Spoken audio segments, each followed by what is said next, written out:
আমি কি স্টার্ট করব ক্লাস? আহ, জি আপু, আমরা লাইভে আছি। আচ্ছা। আসসালামু আলাইকুম সবাইকে। আমি ডক্টর মাহাদি সাত্তার খান রিজা। আজকের সেভেন্থ লেকচারে, বেইলিয়ান লাভস এর সেভেন্থ লেকচারে আপনাদের সবাইকে স্বাগত জানাই। শুরুতেই এক্সট্রিমলি সরি, আমাদের একটু টেকনিক্যাল সমস্যার জন্য ক্লাস শুরু করতে লেট হয়ে গেল। ভালোই লেট হয়েছে, কারণ আজকে আমি চাচ্ছিলাম তাড়াতাড়ি করে ক্লাসটা শেষ করে দিতে। কিন্তু আহ, মানে বড় বড় দুইটা চ্যাপ্টার তো, এটার জন্য আর কি। তো আজকে হচ্ছে বেসিক্যালি আমরা তিনটা চ্যাপ্টার নিয়ে কথা বলার মানে কথা ছিল। একটা হচ্ছে 63, মানে 63, 64 আর 65, এই তিনটা চ্যাপ্টার নিয়ে। ওকে। তো আপনাদের প্রিভিয়াস যে লেকচারটা ছিল 6 নম্বর লেকচারের আর্টারিয়াল আর ভেনাস ডিসঅর্ডার, ওটা হচ্ছে আসলে আমি নিতে পারি নাই। তো এটা আমি ইনশাল্লাহ আপনাদের 21 তারিখ নিয়ে ওটা শেষ করে দিব। আর হচ্ছে এখানের মধ্যে আরেকটা জিনিস হলো যে আজকের লেকচারে যে তিনটা চ্যাপ্টার নিয়ে কথা বলার মানে টপিক ছিল আর কি, এটার মধ্যে 63 নাম্বার যে চ্যাপ্টারটা, এটা একদম বেসিক একটা চ্যাপ্টার। হ্যাঁ, এটা হচ্ছে এই ক্লাসের লাস্টে দিয়ে আমি অল্প কিছু এসবিএ আছে এই জায়গাগুলো একটু বলে দিব, মানে আমাদের পার্ট ওয়ান এর জন্য। তবে আহ যেটা হচ্ছে আপনার এই ব্যাচের মধ্যে, ব্যাচগুলোতে 7 নাম্বার 8 নাম্বার ব্যাচে যারা ইন্টার্ন আছেন, হ্যাঁ ইন্টার্নশিপ করছেন, অথবা যদি কেউ আন্ডারগ্রেড থেকে থাকেন, মানে এমবিবিএস এর fifth year fourth year student এরকম থেকে থাকলে, আপনারা অবশ্যই অবশ্যই 63 number chapter A to Z একবার রিডিং দিবেন। ওকে। কারণ আপনাদের ওয়ার্ডে এগুলো অনেক কাজে দিবে, সার্জিক্যাল কাজগুলোতে। তো এখানে যেহেতু একটু পার্ট ওয়ান রিলেটেড পড়াশোনা বলবো, এজন্য 63 নাম্বার চ্যাপ্টারটা একদম লাস্টে দিয়ে পেপার ওয়ানের জন্য, মানে বিশেষ করে পার্ট ওয়ানের জন্য কোন জায়গাগুলো গুরুত্বপূর্ণ এগুলো একটু বলে দিব। আজকে বেসিক্যালি 64 আর 65 এই দুইটা চ্যাপ্টার নিয়ে কথা বলবো। এই দুইটা চ্যাপ্টারে আমি একটু বেশি দাগাইছি আসলে, কারণ মানে হাইলাইটেড পোর্শনটা বেশি, ইচ্ছা করেই দাগানো। কারণ আপনারা, আমি চাই আপনারা যখন 64 আর 65টা পড়বেন একটু বেশি পড়াশোনা করেন শুরুতে, আর সেকেন্ড টাইম রিভিশন যখন দিবেন তখন আমি আজকের ক্লাসে যেগুলো বলে দিব, দাগাই দিব, এগুলা পড়বেন। আচ্ছা, এই একটা কথা। আর কি জানি বলার ছিল। আচ্ছা, আমি আজকে একটু র্যাপিড দিয়ে যাব। যদি কারো কোনো জায়গায় বুঝতে কোনো সমস্যা হয়, অবশ্যই অবশ্যই যারা মিটে আছেন আমার সাথে মাইক অন করে বলবেন। ওকে। আচ্ছা, লিঙ্কটা নিয়ে নি। হ্যাঁ, ওকে। তো শুরু করে দিই। আচ্ছা, abdominal wall hernia and umbilicus. একটা কথা বলি, সেটা হলো কি যে আহ, আমাদের অনেকে আছি না এখানে যারা হচ্ছে 27th এডিশনটার উপরে আমাদের ভালো দখল চলে আসছে। হ্যাঁ, এরকম থাকে না যে আমরা 27th এডিশনের উপরেই বেশি ভালো আয়ত্ত করে ফেলছি। তো আমাদের মোটামুটি অনেকেরই ইচ্ছা যে 27th এডিশন পরেই আমরা নেক্সট পার্ট ওয়ানটাতে বসবো। আমি বলবো এটা একটা বোকামি হবে। কারণ আমি যতটুকু দেখলাম 28th এডিশনে ভালোই চেঞ্জ আসছে। ওকে। অনেক নতুন নতুন জায়গা আছে, এবং স্যারদের আসলে টার্গেট থাকবে এই জায়গাগুলো। তো এগুলো আমি বলবো যে 28th এডিশন না পড়ে পরীক্ষার হলে মানে যাওয়াটা উচিত হবে না। ওকে, উচিত হবে না। তো কিছু জায়গা, নতুন যে জায়গাগুলো, এগুলো আমি একবার বলে দিলে আপনাদের মাথায় সেট হয়ে যাবে, তখন নিজেরা যখন পড়বেন একবার, তখন আরো ভালোভাবে বুঝতে পারবেন। ওকে, খাতা কলম নিয়ে বসেন, 28th এডিশন সামনে নিয়ে বসেন, পিডিএফ অথবা হার্ড কপি, আমি বলবো আপনারা দাগান। আচ্ছা। তো প্রথমে যেটা হলো যে এখানে হাইলাইটেড পোর্শন গুলো কি কি, একটা হচ্ছে ইয়েলো কালারের মার্কিংটা হচ্ছে আমি অ্যানাটমির জন্য করেছি, অ্যাপ্লাইড অ্যানাটমি, মানে পেপার পার্ট ওয়ানের জন্য, পেপার ওয়ানের জন্য। আর পিঙ্ক কালার যেগুলো, এগুলো হচ্ছে পেপার 3, সিস্টেমিক প্যাথোলজির জন্য। ওকে। ওকে। তাহলে সরি সরি সরি, এটা হচ্ছে একটু। ওকে, এখন শুরু করি। হ্যাঁ, the abdominal wall hernia and umbilicus, এই যে টপিকটা হার্নিয়া, এটা হচ্ছে পেপার ওয়ানের জন্য, অ্যাপ্লাইড অ্যানাটমির জন্য, অ্যানাটমির জন্য মানে খুবই খুবই গুরুত্বপূর্ণ একটা টপিক। হার্নিয়া প্রশ্ন আসবেই আসবে, এটা ছাড়া কখনো পেপার ওয়ানের প্রশ্ন হয় না। ইভেন পেপার 3তেও সিস্টেমিক প্যাথোলজিতে এই হার্নিয়াটা থাকে। সো ইঙ্গুইনাল ক্যানেল, ক্যানেলের বাউন্ডারি, তারপরে হচ্ছে ইঙ্গুইনাল লিগামেন্ট, এগুলো মাস্ট টু নো। এগুলো ছেড়ে কখনোই পার্ট ওয়ানে বসতে যাওয়া যাবে না। ওকে। আচ্ছা। তো শুরুতে এখানে কিছু বেসিক কথা, বাট বেশি কিছু নাই। যেমন আহ অ্যাবডোমিনাল ওয়ালের যেই বেসিক অ্যানাটমিটা, এটা আমরা সবাই জানি, মাসল থাকে, বোনস থাকে, ফাসা থাকে, এগুলো। তো এখানের মধ্যে একটা জিনিস মনে রাখবেন, সেটা হলো যে ওভারঅল অ্যাবডোমিনাল যে মাসেল গুলো আমাদের আছে না, বড় বড় মাসেল গুলো, যেমন rectus abdominis, transversus abdominis, internal oblique aponeurosis, external oblique aponeurosis, মানে অ্যাবডোমিনিস, এই মাসেল গুলো যে আছে অ্যাবডোমেনের, এগুলো অনেক ভালোভাবে দেখা যায় আপনার ইয়েতে। এই লাইনটাতে একটা চেঞ্জ আসছে যদিও, কিন্তু এটা প্রিভিয়াস ইয়েতে ছিল যে ট্রান্সভার্স সিটি স্ক্যানে এটা অনেক ভালো দেখা যায়। So transverse section through the mid abdomen, transverse CT স্ক্যানে এটা অনেক ভালো বোঝা যায়, এটা মনে রাখবেন। সিটি স্ক্যানে এই মাসেল গুলো অনেক ভালোভাবে দেখা যায়।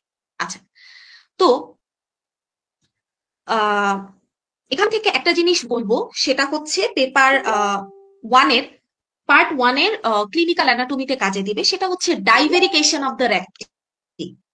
ডাইভেরিকেশন অফ দ্য রেক্টি, ছবিটা দেখাইলে এটা সম্পর্কে আমার আর কিছু বলতেই হবে না। আই থিঙ্ক ছবিটা একটু দেখেন, আমি কিছু ছবি নিয়ে আসছি আজকে আপনাদেরকে দেখানোর জন্য। দেখেন, এই ছবিটা দেখেন, এটা হচ্ছে একটা নর্মাল অ্যাবডোমেনের ছবি। হ্যাঁ, দুই সাইডে দুইটা রেক্টাস অ্যাবডোমিনিস আছে, এটা হচ্ছে মাঝ বরাবর লিনিয়া অ্যালবা, এই হচ্ছে আম্বিলিকাস, ঠিক আছে? তো দেখেন এই জায়গাটাতে কি হয়েছে, এই জায়গাটাতে দুইটা রেক্টাস অ্যাবডোমিনিস ল্যাটারালি সরে গিয়েছে দুইটা, স্প্রেড আউট হয়ে গেছে, মাঝখানে একটা গ্যাপ তৈরি হয়ে গেছে। This one is called divarication of the recti. মানে হচ্ছে কোনো কারণে যদি প্রেসার পায়, ল্যাটারালি দুইটা মানে রেক্টাস অ্যাবডোমিনিস মাসল সরে যায় এবং মাঝখানে একটা উইক পয়েন্ট ক্রিয়েট করে ফেলে, একটা উইকনেস ক্রিয়েট করে ফেলে। ওকে, এটাকেই বলা হয় ডাইভেরিকেশন অফ দ্য রেক্টি। কাদের ক্ষেত্রে হয়?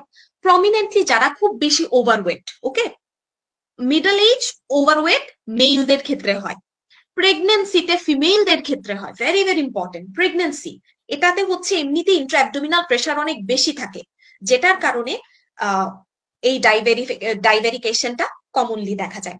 আরেকটা হতে পারে হেভি ওয়েট লিফটিং এর সময় এই জিনিসটা হতে পারে। ওকে, আচ্ছা, তো নর্মালি দেখা যায় কি, এই ডাইভেরিকেশন যেটা, এটার জন্য আপনার কিছু এক্সারসাইজ আছে, কিছু নিয়ম কানুন আছে। যেমন হচ্ছে যে মানে ঝুঁকে না থাকা কিংবা হেভি ওয়েট লিফটিং না করা, কিছু নিয়মিত এক্সারসাইজ করলে এটা দেখা যায় অটো কারেকশন হয়ে যায়। কিন্তু অনেকে এটা আবার কসমেটিক পারপাসে সার্জারিও করিয়ে থাকে। তো ডাইভেরিকেশন অফ দ্য রেক্টি, এটা সব সময় মনে রাখবেন যে এটা একটা কন্ডিশন যেখানে ল্যাটারালি দুইটা রেক্টাস মাসল সরে যাবে লিনিয়া অ্যালবা থেকে। এই যে ছবিটা দেখি, লিনিয়া অ্যালবা থেকে ল্যাটারালি দুই সাইডে দুইটা রেক্টাস অ্যাবডোমিনিস মাসল সরে যাবে, মাঝখানে একটা উইকনেস ক্রিয়েট হয়ে যায়। তো পেশেন্টের সিমটম কি থাকে? পেশেন্টের সিমটম থাকে অ্যাবডোমিনাল ডিসকমফোর্ট থাকে, এবং অ্যান্টেরিয়র যে অ্যাবডোমিনাল ওয়ালটা আছে, এখানে পেশেন্টের অনেক উইকনেস ফিল হয়। ওকে, উইকনেস ফিল হয়, এটাই। সো এই টার্মটা আমরা একটু মনে রাখবো, কজ গুলো মনে রাখবো। ওকে, এখানে আরেকটা কজ হচ্ছে, এক নাম্বার কজ হলো ওভারওয়েট, দুই নাম্বার কজ হচ্ছে প্রেগনেন্সি, তিন নাম্বার কজ হচ্ছে হেভি ওয়েট লিফটিং। হ্যাঁ, এটা লিখে ফেলেন।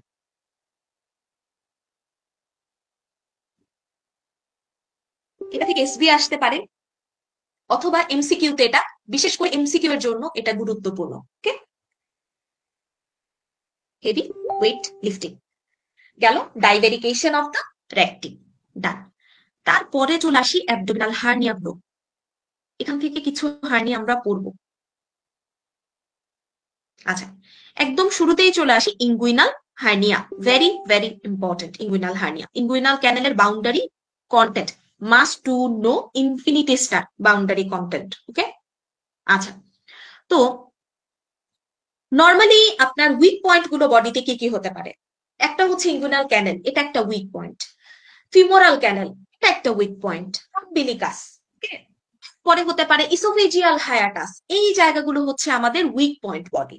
ডায়াফ্রামের মধ্যে কিছু ওপেনিং থাকে, এগুলো হচ্ছে উইক পয়েন্ট। সো এগুলো দিয়ে বেসিক্যালি হার্নিয়েশন হওয়ার চান্স থাকে। আচ্ছা, খুবই খুবই খুবই ইম্পর্টেন্ট। আপনারা এখন আমাকে বলেন, যারা লাইভ দেখতেছেন কমেন্ট করেন, আর যারা এখানে আছেন আনমিউট হয়ে বলতে পারেন, কোনো সমস্যা নেই। Inguinal hernia,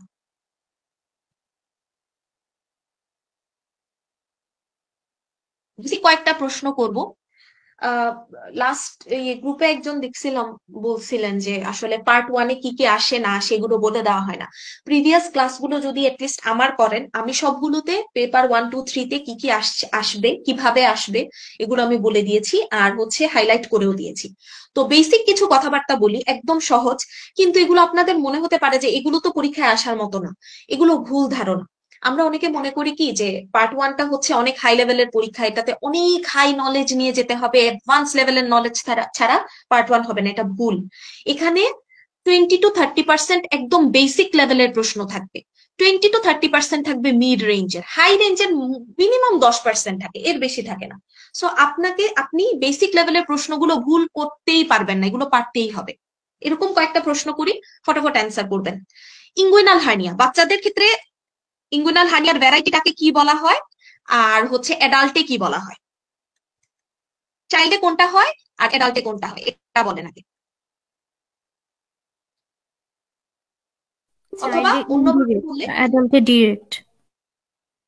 very good, very good. চাইল্ডে হবে হচ্ছে কনজেনিটাল টাইপ, যেটা that is indirect inguinal hernia, আর অ্যাডাল্টে হবে ডিরেক্ট ইঙ্গুইনাল হার্নিয়া।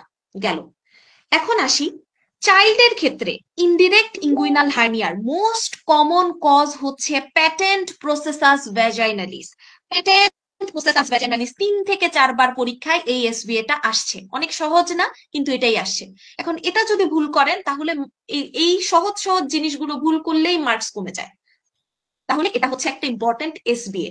ওকে, ইনডিরেক্ট ইঙ্গুইনাল হার্নিয়া এটা হচ্ছে বাচ্চাদের ক্ষেত্রে হয়, এটা কনজেনিটাল ভ্যারাইটি। এটার কমন কজ কি?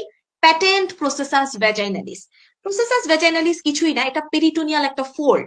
এটা হয় কি, টেস্টিস হচ্ছে, সবসময় আমরা মনে রাখবো যে আমাদের বডিতে দুইটা অর্গান হচ্ছে, যখন ডেভেলপমেন্ট হয় ডেভেলপমেন্টালি, একটা উপর থেকে নিচে নামে, একটা নিচ থেকে উপরে যায়। উপর থেকে নিচে নামে মানে অ্যাবডোমিনাল কন্টেন্ট হিসেবে থাকে, তারপরে এটা স্ক্রুটামে নেমে আসে, দ্যাট ইজ টেস্টিস। আর অ্যাসেন্ড হয় যেটা, মানে নিচ থেকে উপরে উঠে যেটা, সেটা হচ্ছে কিডনি। তো টেস্টিস কি করে, যখন নিচে নামতে থাকে সে তার সাথে একটা পর্দা নিয়ে নিচে নামে, এই পর্দাটার নাম হচ্ছে প্রসেসাস ভ্যাজাইনালিস। ওকে, তো এটা হচ্ছে গিয়ে যখন সে স্ক্রুটাম পর্যন্ত চলে আসে, তারপরে এই প্রসেসাস ভ্যাজাইনালিসটা অ্যাবলিশ হয়ে যায়, অ্যাবলিশ হয়ে টেস্টিসের লেয়ার গুলো ডেভেলপ করে যায়। কিছু ক্ষেত্রে এটা থেকে যায় এবং ওপেন থেকে যায়।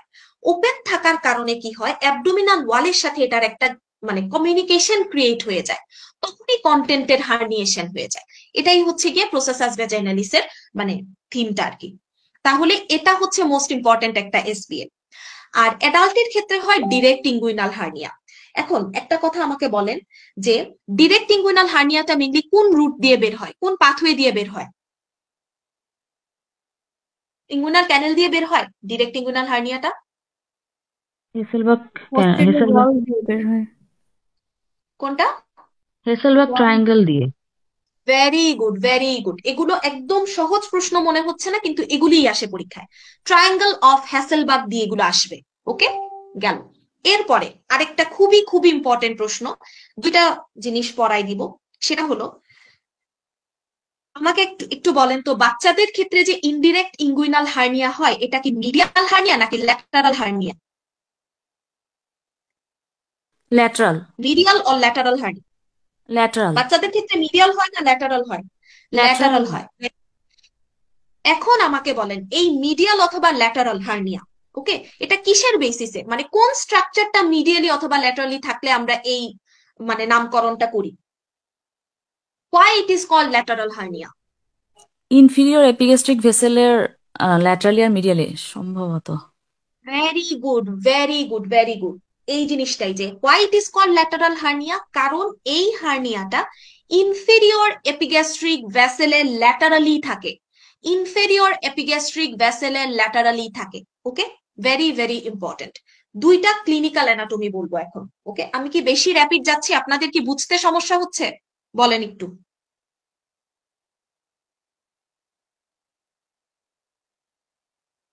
বুঝতেছেন তো, মানে বেশি র্যাপিড হয়ে যাচ্ছে? বেশি র্যাপিড হলে আমাকে বলবেন, হ্যাঁ? ওকে, দুইটা এসবিএ পড়াই দিই। সেটা হলো ইনফেরিয়র এপিগ্যাস্ট্রিক ভেসেল, যেটা এটা থেকে দুই ভাবে প্রশ্ন আসে। একটা হলো যে অ্যাবডোমিনাল সার্জারি, একটা স্টেম ধরেন দেওয়া হলো যে অ্যাবডোমিনাল সার্জারি করা হচ্ছে, সার্জন হচ্ছে internal oblique abdominis, transversus abdominis, এই দুইটা নিয়ে নাড়াচাড়া করতেছেন, মানে এই দুইটা হচ্ছে ইয়ে করতেছেন, কি বলে, মোবিলাইজ করতেছেন, এই দুইটা মাসেল নিয়ে কাজ করতেছেন। অনেক কশাসলি উনাকে এই কাজটা করতে হবে। কেন? এই দুইটা মাসেলের মাঝখানে কি থাকে, কিংবা কোন ইম্পর্টেন্ট অ্যানাটমিক্যাল স্ট্রাকচারটার জন্য এই দুইটা মাসেল অনেক গুরুত্বপূর্ণ, কশাসলি হ্যান্ডেল করতে হয়। বোঝা গেছে কোয়েশ্চেনটা?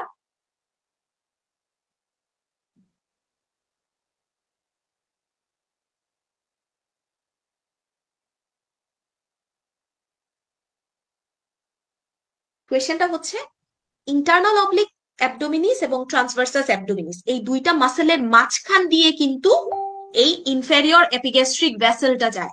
সো এই দুইটা মাসেল যখন হ্যান্ডেল করা হয়, কশাসলি হ্যান্ডেল করতে হয়, আদারওয়াইজ এই আর্টারিটা মানে এই ভেসেল রাপচার হয়ে যেতে পারে। এইভাবে একটা প্রশ্ন আসে। আরেকটা প্রশ্ন আসে, হার্নিয়ার সার্জারির সময়, হার্নিয়া রিপেয়ার করার সময় ব্লিডিং হচ্ছে, এখানে ব্লিডিং এর সোর্স কি, মোস্ট কমন সোর্স কি, কিংবা বলতে পারে হার্নিয়া রিপেয়ার করার সময় কোন ভেসেলটা ইনজর্ড হওয়ার চান্স অনেক বেশি, ইনফেরিয়র এপিগ্যাস্ট্রিক ভেসেল। ওকে, ক্লিয়ার? ক্লিয়ার কিনা বলেন, আমি আরেকবার বলবো তাইলে। এগুলো পরীক্ষায় আসছে, এই টাইপের প্রশ্নই পরীক্ষায় আসে। ক্লিয়ার নাকি ক্লিয়ার না বলেন?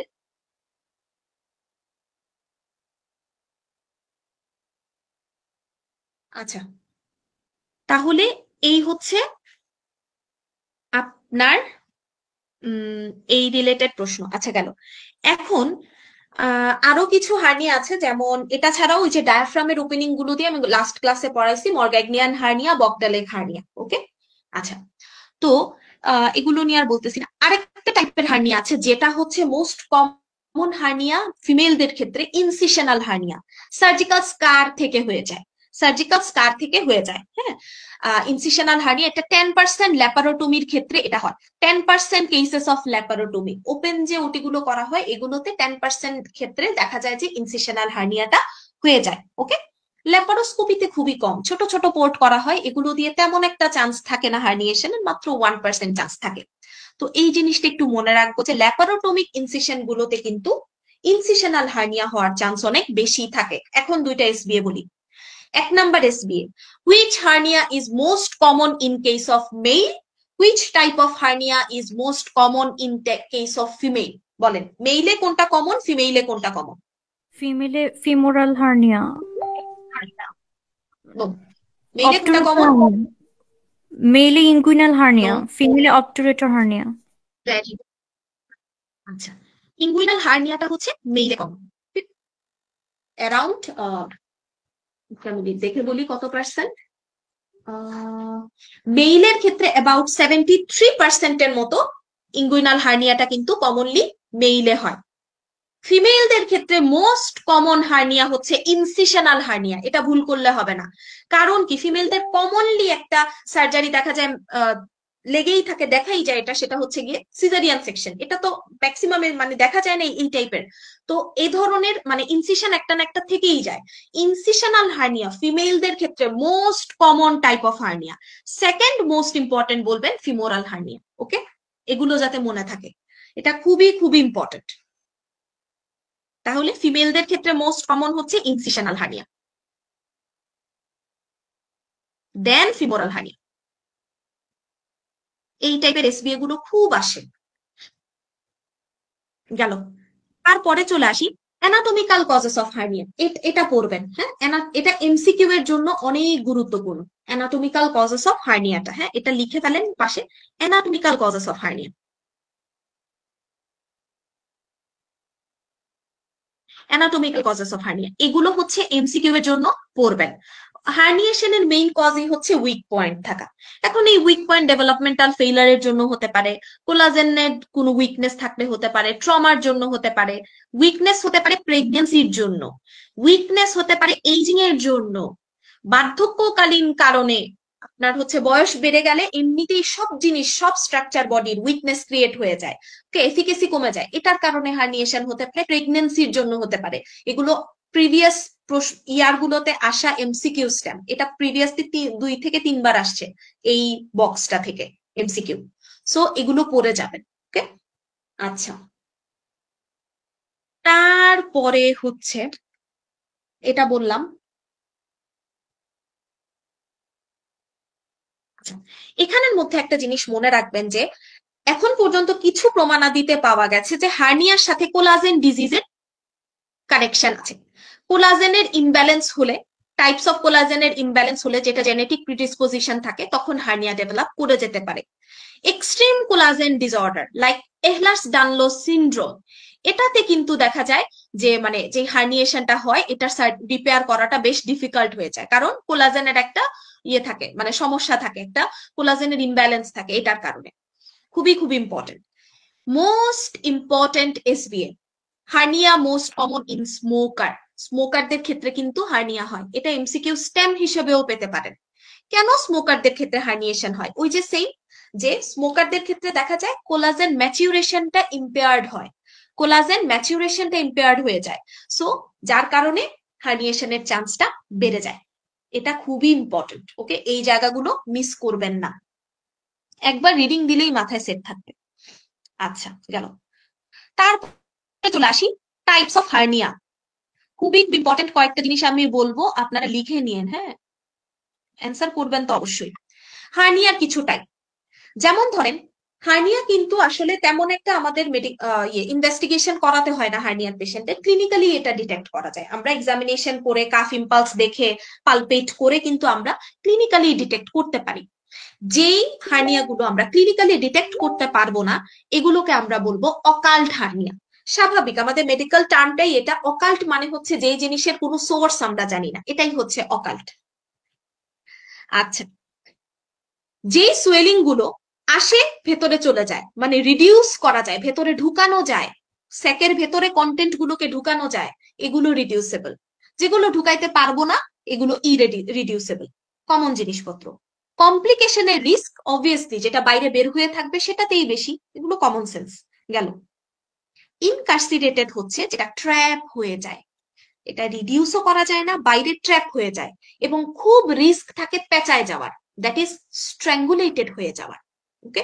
এটা খুব ইম্পর্টেন্ট। হার্নিয়া যখন আমি ভেতরে ঢুকাতে পারবো সোয়েলিংটা, সেটা রিডিউসেবল।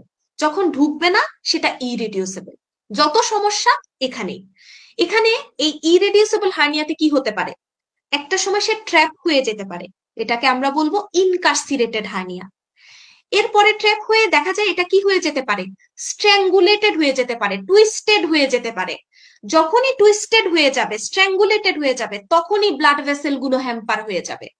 তখন এই সেকের ভেতরে যে কন্টেন্ট গুলো আছে, এগুলো আর ব্লাড সাপ্লাই পাবে না, মানে মরতে শুরু করবে বলা যায় এগুলো, মানে নেক্রোসিস, গ্যাংগ্রিন, এগুলো হওয়া স্টার্ট করে দিবে।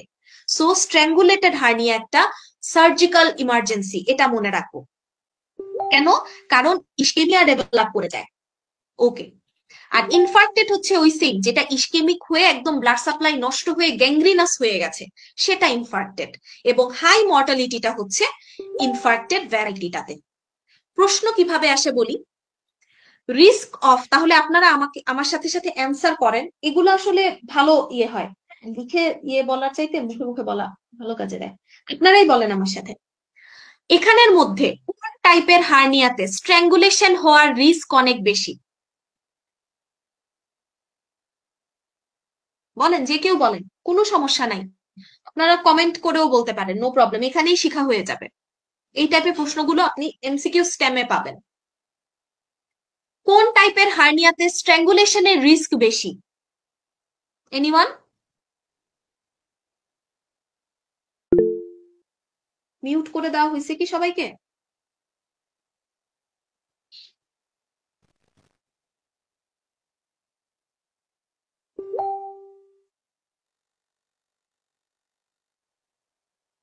আচ্ছা, কোন টাইপের হার্নিয়াতে স্ট্র্যাঙ্গুলেশনের রিস্ক বেশি? ইনকার্সিরেটেডে। কোনটা সার্জিক্যাল ইমার্জেন্সি? স্ট্র্যাঙ্গুলেটেড হার্নিয়া। মর্টালিটি কোনটাতে বেশি? ইনফার্ক্টেড হার্নিয়া, ওকে? এভাবে করে পড়বেন, গেল। তারপরে যেটা, সেটা হচ্ছে যে হার্নিয়ার স্যাক, যেটা এটার মধ্যে কি থাকে, লাইক এই টাইপের হচ্ছে, এটা একটা হার্নিয়ার স্যাক মনে করি, এটার ভেতরে কন্টেন্ট আছে। তো এই হচ্ছে পুরাটা বডি, মাঝখানে যে কনস্ট্রিক্টেড পার্টটা থাকে, মানে ছোট্ট একটা জায়গা থাকে, এটাকে বলা হয় নেক।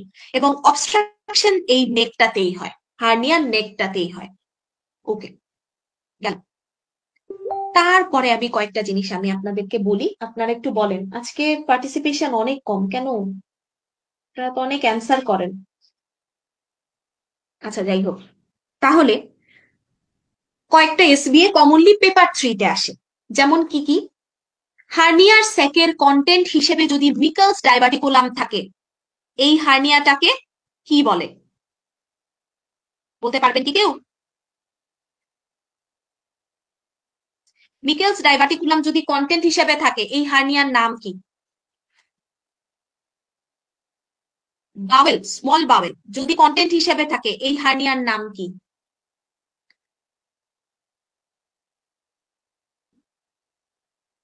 অ্যাপেন্ডিক্স যদি কন্টেন্ট হিসেবে থাকে, এই হার্নিয়ার নাম কি? বলতে পারবেন কি কেউ এগুলো? এনিওয়ান?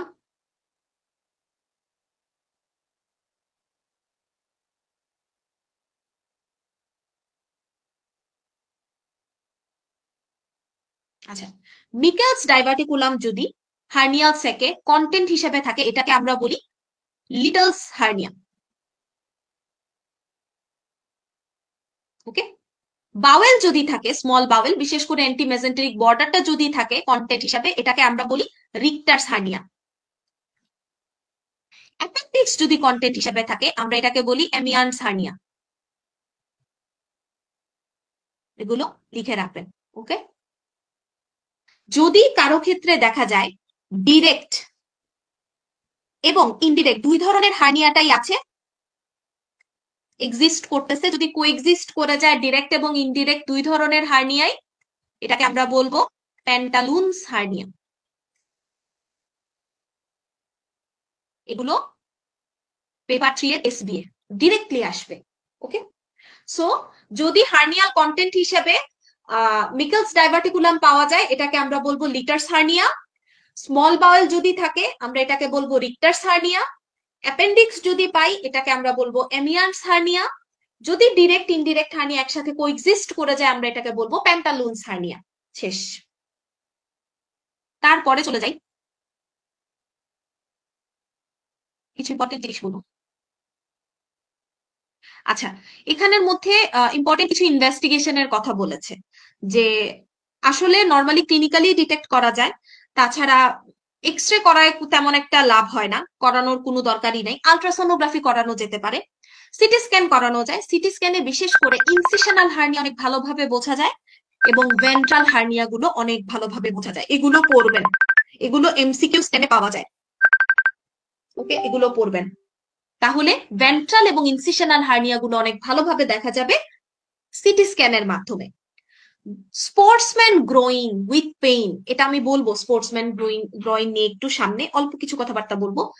এটাতে হচ্ছে এমআরআই গুলো অনেক ভালো। হ্যাঁ, এমআরআই তে অনেক ভালো বোঝা যায় স্পোর্টসম্যান গ্রোয়িং উইথ পেইন। এগুলো হচ্ছে একটু এমসিকিউ স্ট্যামের জন্য দেখে নিবেন। ওকে,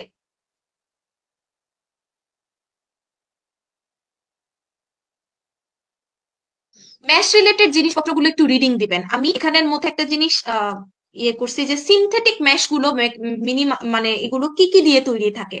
পলিপ্রোপিলিন, পলিয়েস্টার অথবা পলিটেট্রাফ্লোরোইথিন। হ্যাঁ, এই নামগুলো একটু দেখে নিন। ম্যাশটা আসলে নাইস টু নো, আমি একটু দাঁড়াই দিচ্ছি আপনাদেরকে, প্রথমবার যারা পড়বেন এটা একটু যাতে এই নাইস টু নো ইনফরমেশন গুলো একবার রিডিং দিয়ে রাখেন, কারণ পরে যখন রিভিশন দেওয়া হয় পরে আর এই জায়গাগুলো স্কিপ হয়ে যায় হবে।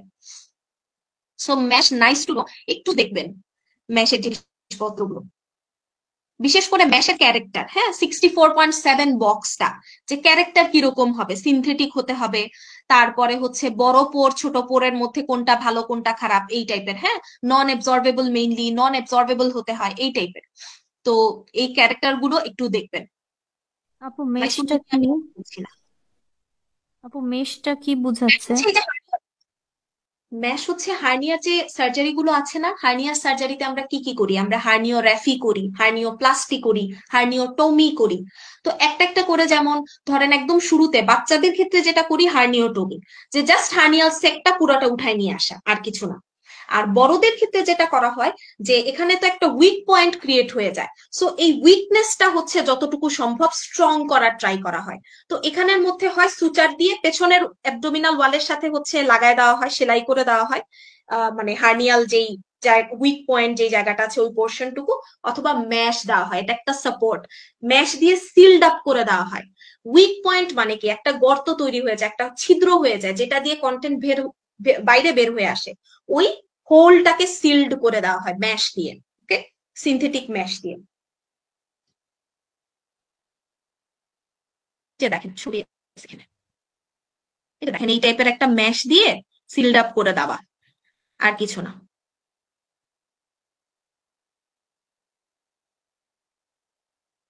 ওকে, আচ্ছা, এখানে আর কিছুই বললাম না, এগুলো বললাম কন্টিনেন্টাল, এগুলো পড়া হয়ে গেছে আপনাদের। আচ্ছা, এখানের মধ্যে অ্যানাটমি অফ ইঙ্গুইনাল ক্যানেল, এটা একটু মিস্টেক হয়েছে আমার, একটু তাড়াহুড়ো করে দাগানোতে গিয়ে, ওই যে এটা একটু ইয়েলো কালার হবে, হ্যাঁ, এই জায়গাগুলো হচ্ছে আপনার পেপার ওয়ানের জন্য দরকার। অ্যানাটমি, ইঙ্গুইনাল ক্যানেলের boundary, must to know inguinal ক্যানেলের বাউন্ডারি, ওকে। আচ্ছা, এখান থেকে একটা জিনিস আমাকে আপনারা বলেন তো দেখি, যে anterior wall of the inguinal canal is formed by which structure? একসাথে তাহলে দুইটা জিনিস পড়া হবে। ইঙ্গুইনাল ক্যানেলের anterior wall কে ফর্ম করে? এনিওয়ান, কেউ বলেন একজন, অথবা কমেন্টেও বলতে পারেন, কোনো সমস্যা নেই।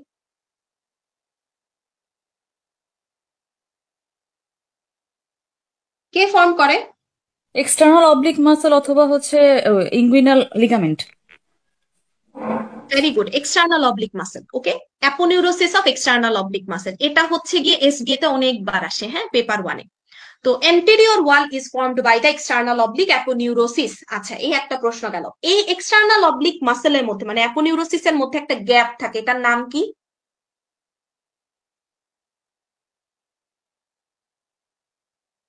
এনিওয়ান?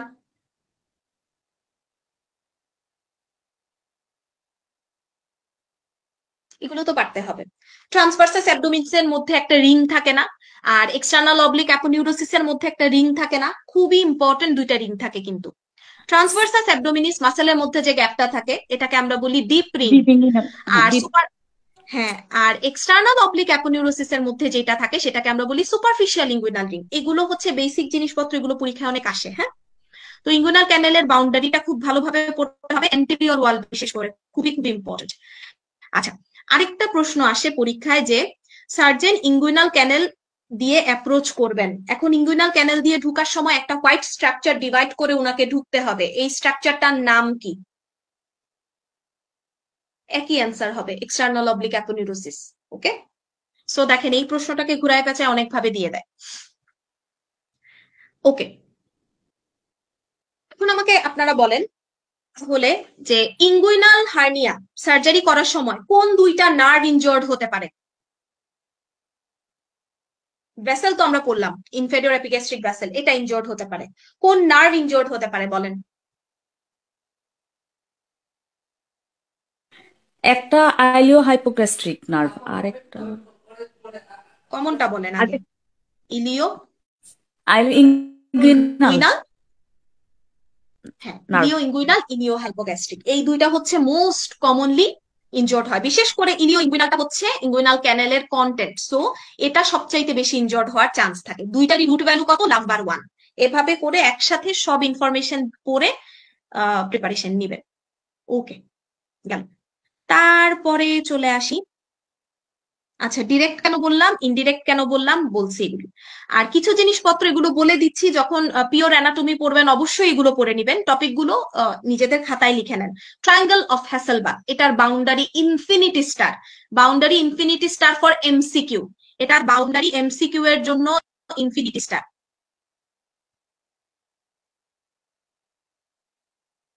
ওকে।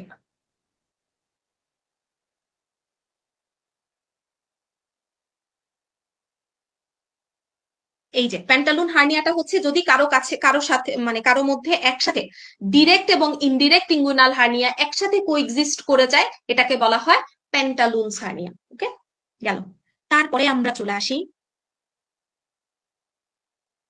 এই যে আমি একটা কথা বলছিলাম না, সার্জারি ইঙ্গুইনাল ক্যানেল বরাবর ঢুকতে চান, একটা হোয়াইট স্ট্রাকচার কেটে ঢুকতে হবে, এই স্ট্রাকচারটার নাম কি, এই থেকে এভাবে করে প্রশ্ন আসে। এক্সটার্নাল অবলিক অ্যাপোনেউরোসিস, এগুলো এসবিএস সিনারিও দিয়ে আসবে।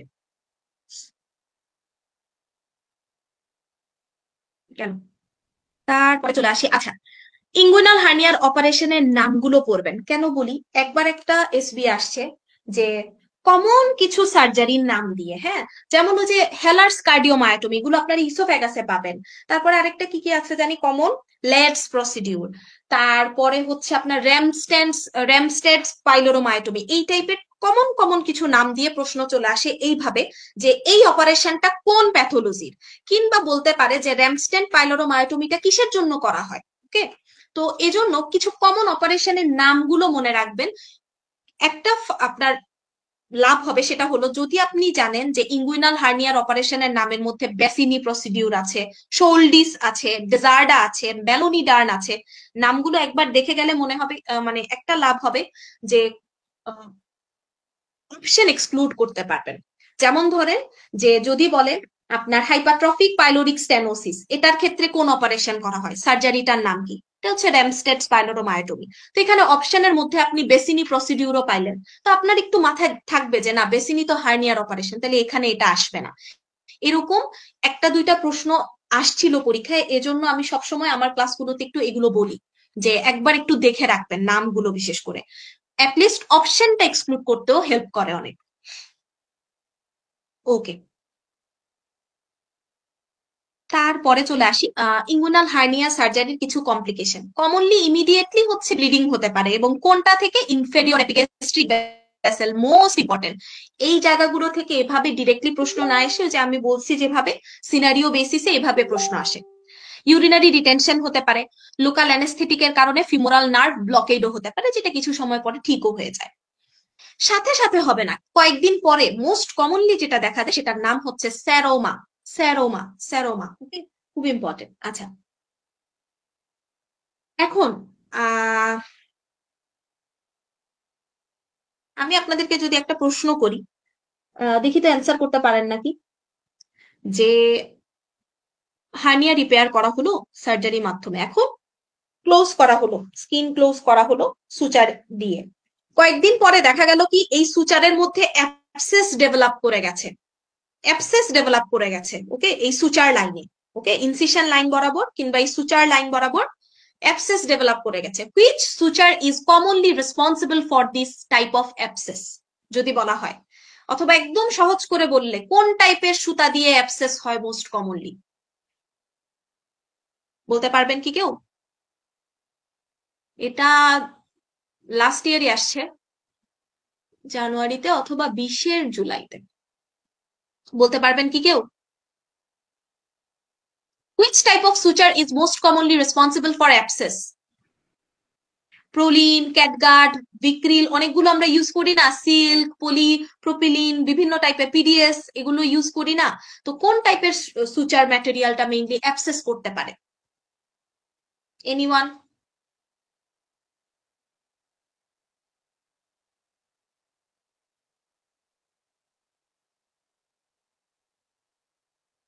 সিল্ক, ওকে, এটা মনে রাখবেন, সুচার অ্যাবসেস এর জন্য রেসপন্সিবল অলওয়েজ সিল্ক। কেন, তারপরে চলে আসি স্পোর্টসম্যানস গ্রোইন, হ্যাঁ, আরেকটা নাম আছে এটার, গিলমোরস গ্রোইন।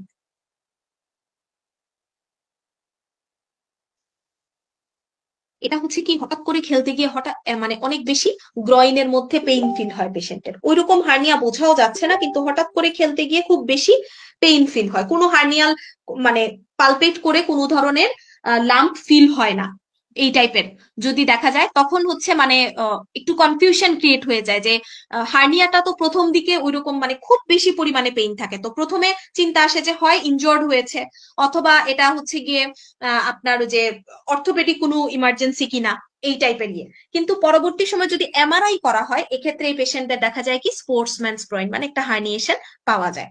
তো এগুলো হচ্ছে সিনারিও দিয়ে দিতে পারে যে মেল ফিমেল দুইজনের ক্ষেত্রেই দেখা যায়, বিশেষ করে খেলাধুলা, রাগবি প্লেয়ার, ফুটবল প্লেয়ার, এদের ক্ষেত্রে তো খুব বেশি পরিমাণে ব্যথা থাকে পেশেন্টের, ইঙ্গুইনাল রিজিয়নের মধ্যে অনেক বেশি পরিমাণে ব্যথা থাকে। তো দেখা যায় কি এমআরআই করলে বিশেষ করে আপনার এটা এমআরআই মোস্ট লাইকলি এটা দেখা যায়। এমআরআই হচ্ছে মোস্ট স্পেসিফিক এই গ্রয়িংটা দেখার জন্য, জাস্ট একটু মনে রাখলেই হবে, আর কিছু লাগবে না। আচ্ছা, তারপরে হচ্ছে ফিমোরাল হার্নিয়া। ফিমোরাল ক্যানেলের boundary, content, infinity star, femoral triangle, femoral canal, এগুলো করতে হবে। এই যে একটা ছবি দেখাই, এই যে এই ছবিটা, এটা একটু সামনে, এই যে এটা ভেরি ভেরি ইম্পর্টেন্ট। কিভাবে পড়বেন? ছবি দেখে পড়বেন। আর্টারির প্রথমে ভেইন, পরে আর্টারি, পরে নার্ভ। ওকে, তারপরে দেখেন এখানের মধ্যে ভেইনের পাশের কম্পার্টমেন্টটার মধ্যেই থাকে হচ্ছে, এটা হচ্ছে গিয়ে ফিমোরাল ক্যানেল, ছোট্ট একটা স্পেস, উইক পয়েন্ট, এখানের মধ্যে শুধু লিম্ফেটিক্স থাকে, নাম হচ্ছে লিম্ফ নোড অফ ক্লকওয়েট, এবং একটা স্পেস থাকে যেটা দিয়েই একটু মানে অ্যাবডোমিনাল প্রেসার বেড়ে গেলেই, মানে প্রেসার কোন কারণে বেড়ে গেলেই এই উইকনেসটা দিয়ে কন্টেন্ট বের হয়ে আসে।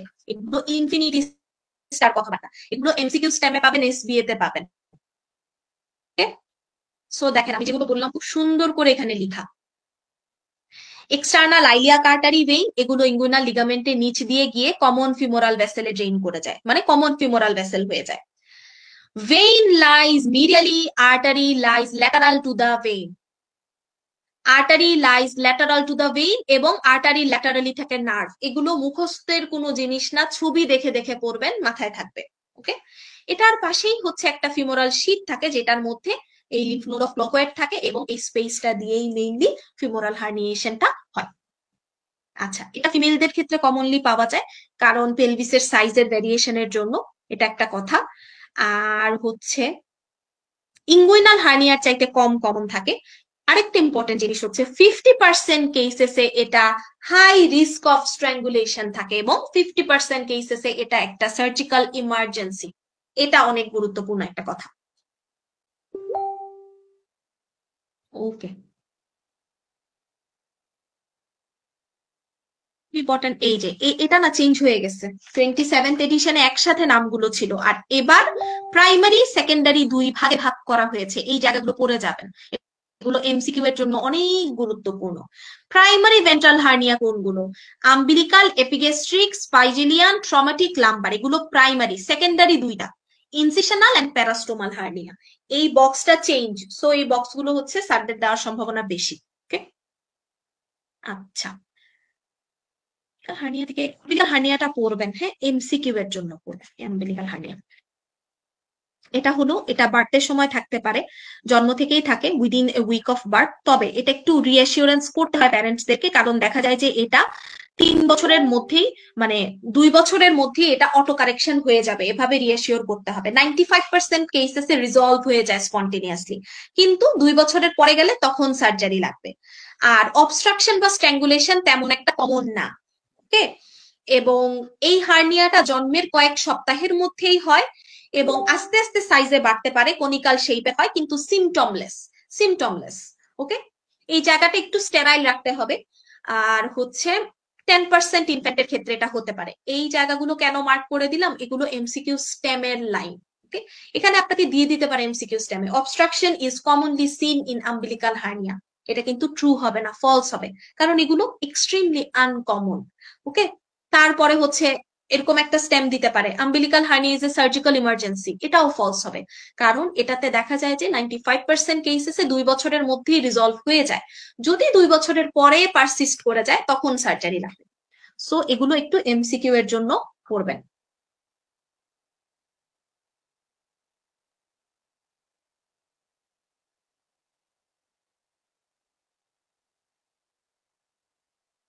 স্পাইজিলিয়ান হার্নিয়া, হ্যাঁ, স্পাইজিলিয়ান হার্নিয়াটা হচ্ছে অ্যালং দ্য স্পাইজিলিয়ান লাইন বরাবর হয়। আমি একটু দেখাই ছবি, এই ছবিটা একটু দেখেন। এই যে এটা হচ্ছে রেকটাস অ্যাবডোমিনিস, হ্যাঁ, এই দুইটা, তো মাঝখান দিয়ে লিনিয়া অ্যালবা, এইটা হচ্ছে আর্কুয়েট লাইন, এইটা একটা লাইন থাকে আর্কুয়েট লাইন। হ্যাঁ, এই দুই পাশে এই যে edge of the rectus abdominis মাসেলের এই এজ, ল্যাটারাল এজ গুলাকে লিনিয়া সেমিলুনারিস বলে। তো এই যে দেখেন, এই বরাবর থাকে স্পাইজিলিয়ান ফাসা, হ্যাঁ, ল্যাটারালি থাকে স্পাইজিলিয়ান ফাসা, অথবা এই লাইনটাকে স্পাইজিলিয়ান লাইনও বলা হয়ে থাকে। এই লাইন বরাবর যে কোনো জায়গা দিয়ে যদি কন্টেন্ট বের হয়ে আসে, এটাকে আমরা বলবো স্পাইজিলিয়ান হার্নিয়া। ওকে, সো স্পাইজিলিয়ান মানে এটা আসে বেসিক্যালি অ্যাপোনিউরোসিস অফ ট্রান্সভার্সাস অ্যাবডোমিনিসের মধ্যে একটা ডিফেক্ট থাকে, স্পাইজিলিয়ান ফাসাটা মেইনলি যেটা দিয়ে ফর্ম হয়। তো এছাড়া এটা মানে নর্মালি আম্বিলিকাসের নিচে হয়, কিন্তু যে কোনো জায়গায় স্পাইজিলিয়ান লাইনে যে কোনো জায়গায় এটা পাওয়া যেতে পারে। ওকে, এখান থেকে প্রশ্ন তেমন একটা আসে নাই আগেও। এটা জাস্ট একটা জিনিস মনে রাখলেই হবে যে এটা কোন দিক দিয়ে ডিফেক্ট হয়, স্পাইজেলিয়ান ফাসা দিয়ে। স্পাইজেলিয়ান ফাসা কি দিয়ে ফর্মেশন হয়? অ্যাপোনিউরোসিস অফ ট্রান্সভার্সাস অ্যাবডোমিনিস মাসেল, এতটুকু মনে রাখলেই হবে। একটা এসবিএ হয়তো বা সামনে আসতে পারে, সো এই জায়গাটা একটু মনে রাখলেই, যে ট্রান্সভার্সাস অ্যাবডোমিনিসের অ্যাপোনিউরোসিস দিয়ে স্পাইজেলিয়ান ফাসাটা ফর্মেশন হয়। আপু স্পাইজেলিয়ান লাইন আর ওই লিনিয়া সেমিলুনারিস দুইটা কি সেম?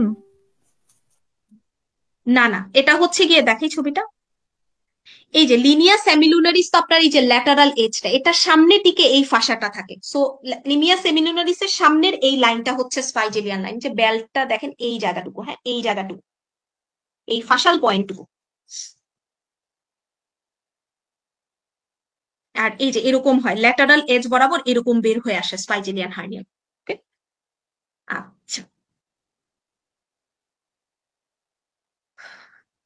Lumber hernia. আচ্ছা, লাম্বার হার্নিয়া থেকে একটা জিনিস মনে রাখবেন, মানে পড়বেন, এটা এমসিকিউতে পাবেন, সেটা হলো ট্রায়াঙ্গেল অফ পেটিট। হ্যাঁ, lumbar triangle of Petit below by the iliac crest, laterally থাকে এক্সটার্নাল আর মিডিয়ালি থাকে ল্যাটিসিমাস ডরসি। ছবি দেখেন, এই যে এই যে এটা হচ্ছে একটা লাম্বার ট্রায়াঙ্গেল। হ্যাঁ, ল্যাটারালি থাকে, একটা মিনিট, এই যে আপনার হচ্ছে এই যে এক্সটার্নাল অবলিক, এই যে ল্যাটিসিমাস ডরসি মিডিয়ালি আছে, এই যে এক্সটার্নাল অবলিক, আর নিচে দিয়ে আইলিয়াক ক্রেস্টটা থাকবে। হ্যাঁ, এই আইলিয়াক ক্রেস্টটা থাকবে। This one is triangle of petit. এটা দিয়ে লাম্বার হার্নিয়েশন হতে পারে। এগুলো কমন না, অনেক কম কমন, কিন্তু বাউন্ডারিটা একটু দেখে নেবেন। আমি এই ছবির পিডিএফটা আপনাদেরকে দিয়ে দিব না, হ্যাঁ, এটা জাস্ট আপনাদেরকে দেখানোর জন্য কয়েকটা ছবি আমি নিয়ে আসছিলাম।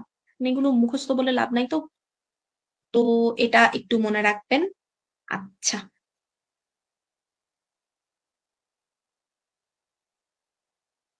Incisional hernia. আচ্ছা, ইনসিশনাল হার্নিয়া থেকে আসলে এত কিছু পড়ার দরকার নাই, এই বক্সটা পড়লেই সবকিছু কভার করে যাবে। সেটা হলো 64.16, এই বক্সটা। ইনসিশনাল হার্নিয়া হচ্ছে 10 to 50% দেখা যায় যে ইনসিডেন্স রেট অনেক বেশি দেখা যায়। এটা হচ্ছে এই বক্সের পাশেই লিখে রাখবেন।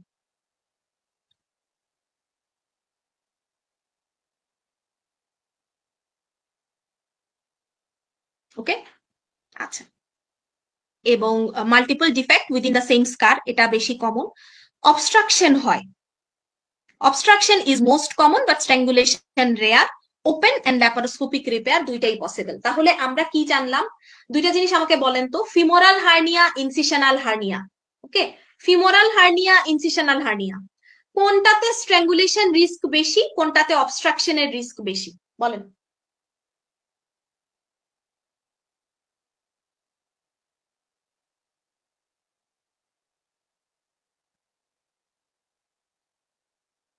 বলে ফেলেন তাহলে। ইনজিশনাল হার্নিয়াতে ফিমোরাল আর অবস্ট্রাকশনের রিস্ক বেশি। কোনটাতে অবস্ট্রাকশনের রিস্ক বেশি? Incisional hernia. Very good, incisional হার্নিয়াতে অবস্ট্রাকশনের রিস্ক বেশি, ফিমোরালে স্ট্র্যাঙ্গুলেশনের রিস্ক বেশি। সেটা হলো যে এই যে একটা হার্নিয়া আছে, এটার ভেতরে আছে কন্টেন্ট, এই হচ্ছে নেক।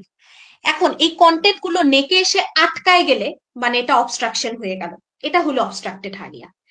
আটকায় যাওয়ার পরে কিছু সময় পার হয়ে গেল, ব্লাড ভেসেলের সাপ্লাই হ্যাম্পার হতে শুরু করলো, তখন হয়ে যাবে এটা স্ট্র্যাঙ্গুলেটেড হার্নিয়া। ব্লাড ভেসেলের সাপ্লাই একদম হ্যাম্পার হয়ে, ইনফার্কশন হয়ে ওই জায়গায় গ্যাংগ্রিন মানে পচে যেতে শুরু করলো, তখন সেটা হয়ে যাবে ইনফার্ক্টেড হার্নিয়া। এগুলো মনে রাখতে হবে। ওকে, এবং এই লাইনগুলো কেন বলতেছি, এগুলো এমসিকিউ স্টেমে থাকে এবং খুব কনফিউশন ক্রিয়েট হয়, সো এগুলো একটু ভালো করে পড়বেন।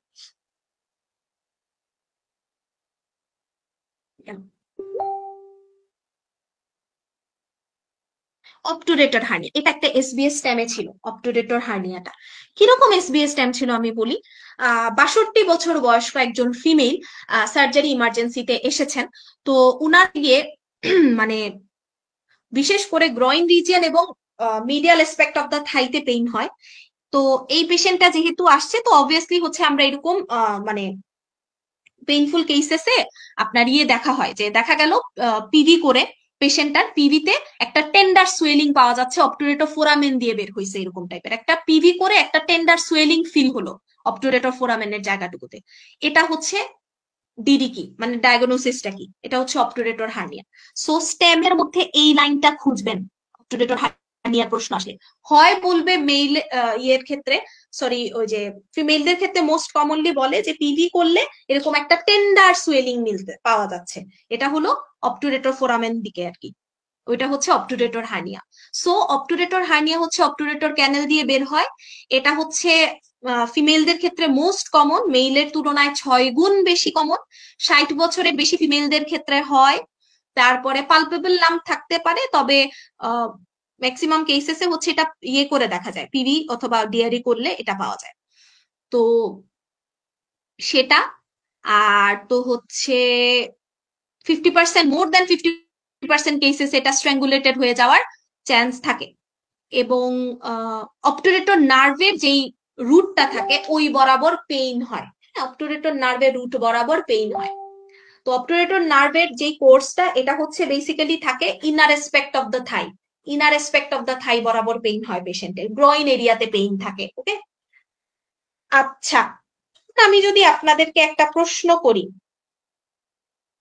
অবটুরেটর হার্নিয়া যেহেতু পড়াচ্ছি, একটা অপারেশন হচ্ছে ওভারিয়ান সিস্টের একটা ফিমেইলের, হ্যাঁ, কিংবা ওভারিয়ান টিউমার ধরেন, তো ওভারিয়ান ফসা বরাবর মানে সার্জনরা হচ্ছে এটার ওটি করতেছেন, তো ওটি সাকসেসফুল হইলো। এটার পরে দিয়ে হচ্ছে পেশেন্টের পোস্ট অপারেটিভলি দেখা যাচ্ছে যে মিডিয়াল অ্যাসপেক্ট অফ দ্য থাইতে খুব বেশি পেইন হচ্ছে। কোন নার্ভ ড্যামেজ হয়েছে, কেউ কি বলতে পারবেন?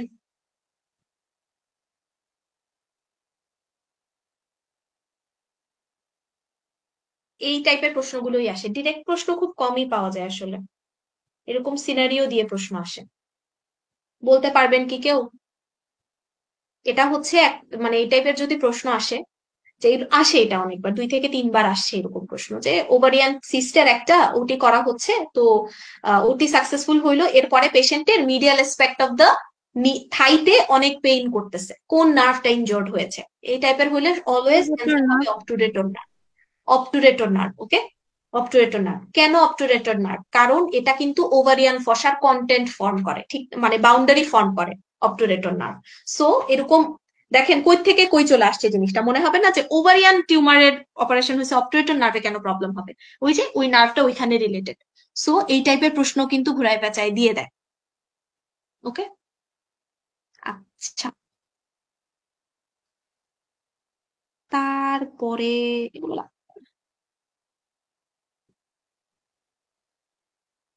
আচ্ছা, এটা একটা জিনিস, সেটা হলো যে আম্বিলিকাসের কিছু জিনিসপত্র, যেমন আম্বিলিকাসের মধ্যে কিন্তু টিউমারের রেমনেন্ট স্প্রেড হতে পারে, অথবা অন্য কোনো জায়গায় যদি কার্সিনোমা থাকে সেটা স্প্রেড হয়ে কিছু মেটাস্টেসিস আম্বিলিকাসে আসতে পারে। এরকম একটা মেলিগন্যান্ট মেটাস্টেসিস আম্বিলিকাসে আসলে এটাকে আমরা বলি সিস্টার মেরি জোসেফ নোডিউল, এটা মনে রাখবেন একটু। আমরা জানি আসলে নর্মালি যে সিস্টার মেরি জোসেফ নোডিউল, এটা হলো malignant mass at the umbilicus, এটা হচ্ছে আসলে মেটাস্টেসিস হয়ে আসছে,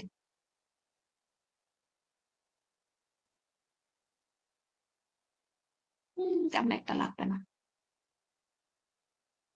আচ্ছা, এই চ্যাপ্টার থেকে আর কিছু লাগবে না, যে ইম্পর্টেন্ট জিনিসগুলো বলে দিলাম এগুলো, পরেরটাতে চলে যাই। Peritoneum, মেজেন্ট্রি, greater omentum, retroperitoneal space, এগুলোতে সিস্টেমিক প্যাথোলজি অনেকগুলো অ্যাড করছে, নতুন অনেকগুলো অ্যাড করছে, আমি দেখলাম এই চ্যাপ্টারে ভালোই চেঞ্জ নিয়ে আসছে।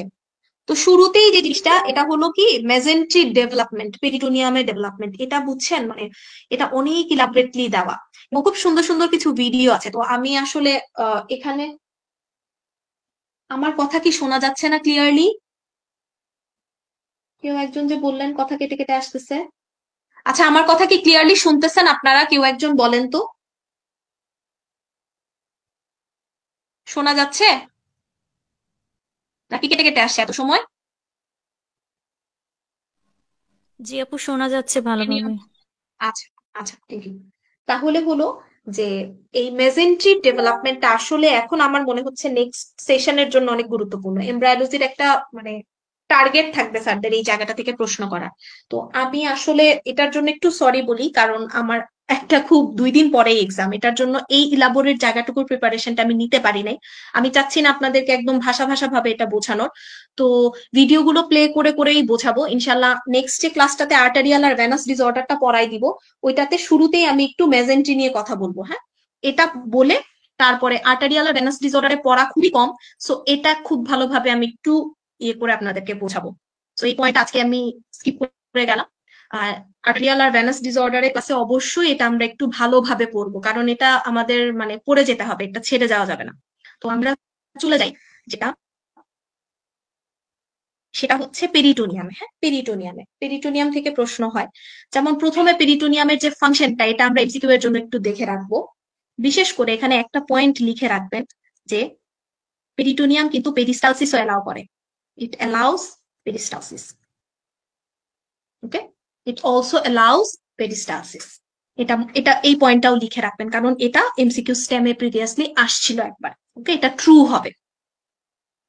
আচ্ছা,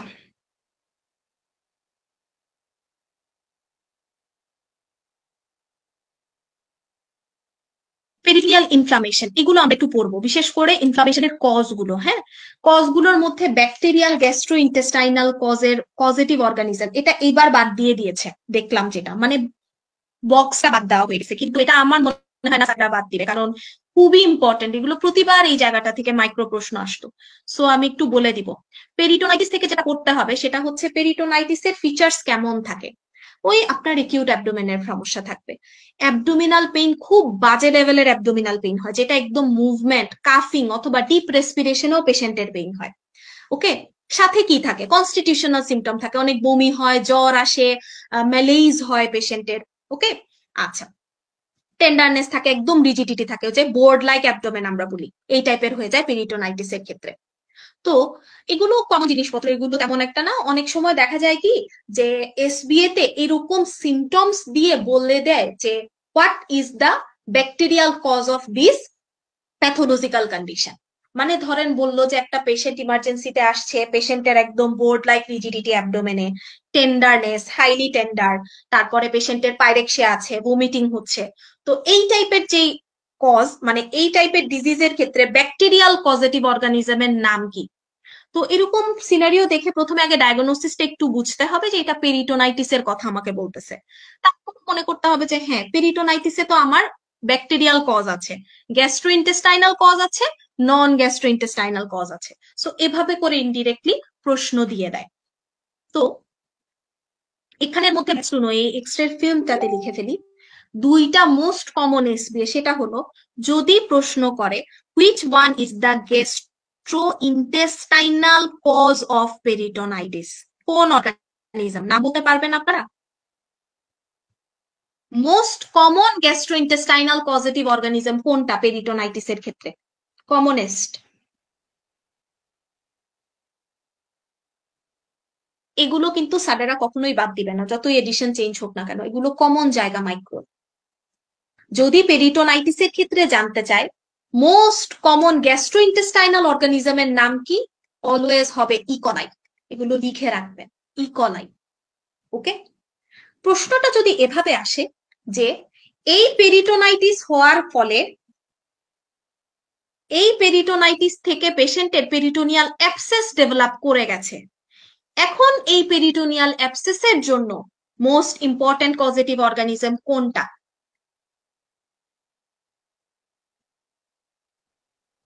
বলতে পারবেন কি কেউ?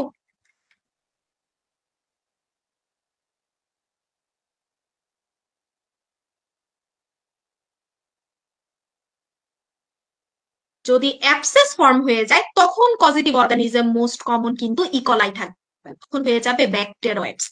তাহলে দেখেন জিনিসটা কিভাবে বললাম, পেরিটোনাইটিসের most common gastro intestinal positive অর্গানিজমের নাম হচ্ছে ইকোলাই। এই পেরিটোনাইটিস এর ফলে যদি পেশেন্টের অ্যাবসেস ডেভেলপ করে যায় তখন মোস্ট কমন পজিটিভ অর্গানিজম হবে ব্যাকটেরয়েডস। ওকে, আচ্ছা। আর আরেকটা হচ্ছে মোস্ট কমন নন গ্যাস্ট্রোইন্টেস্টাইনাল কজ কোনটা? কমনেস্ট নন গ্যাস্ট্রোইন্টেস্টাইনাল অর্গানিজমের নাম হচ্ছে ক্ল্যামাইডিয়া। খুব ইম্পর্টেন্ট এই জায়গাগুলো।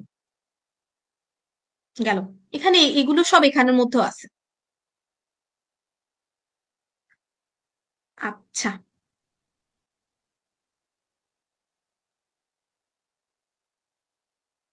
টিউবারকুলার পেরিটোনাইটিস, এটা একবার রিডিং দিয়েন। হ্যাঁ, বিশেষ করে অর্গানিজমটা হচ্ছে মাইকোব্যাকটেরিয়াম এভিয়াম ইন্ট্রাসেলুলারি। মাইকোব্যাকটেরিয়াম এভিয়াম ইন্ট্রাসেলুলারি। এবং অনেক সময় দেখা যায় এটা এইচআইভি পেশেন্টের সাথে কো ইনফেক্টেড করে ফেলতে পারে। হ্যাঁ, টিবির সাথে এইচআইভিটা আসলে মোটামুটি কো ইনফেক্টেড হয়ে যায়। এটা এইচআইভি অলওয়েজ চলে আসে কথায়, যেমন ওই যে ডটস কর্নারে, এটা হচ্ছে অনেকেরই আমাদের জানা নাই, ডটস কর্নারে কিন্তু এনটিটিপি ড্রাগ দেওয়া হয় না গভর্নমেন্ট বেসিসে ফ্রিলি। ওই ডটস কর্নারে কিন্তু ওই যে এন্টি এইচআইভি ড্রাগ গুলো দেওয়া হয় সরকারি ভাবে। তো দেখা যায় কো ইনফেকশন থাকে। তো আচ্ছা, এটা না, টিউবারকুলার পেরিটোনাইটিস। টিউবারকুলার পেরিটোনাইটিস এর জন্য এটা মাস্ট নো। হ্যাঁ, এই জায়গাগুলো একটু পড়লে আপনার বাকি সবটুকু কভার হয়ে যাবে। যে এখানের মধ্যে কমন কিছু ফিচার্স এর কথা বলা আছে। তারপরে হলো intestinal obstruction may respond to NTTP treatment without surgery. Commonly একটা প্রশ্ন আসে, দুইবার আসে, গত বছর মনে হয় 2টা পরীক্ষাতে এএসবি এটা আসছে। খুব সহজ, কিন্তু এগুলো পারতে হবে। সাইট অফ ইন্টেস্টাইনাল টিবি, বলেন বলেন বলেন, এটার অ্যান্সার করেন। ইন্টেস্টাইনাল টিউবারকুলোসিসের সাইট কি, লোকেশন কি, কোন জায়গায় হয়? 2021 মনে হয় 2 সেশনে এএসবি এটা আসছে। এনিওয়ান, যে কেউ বলেন, এটা কমন প্রশ্ন না?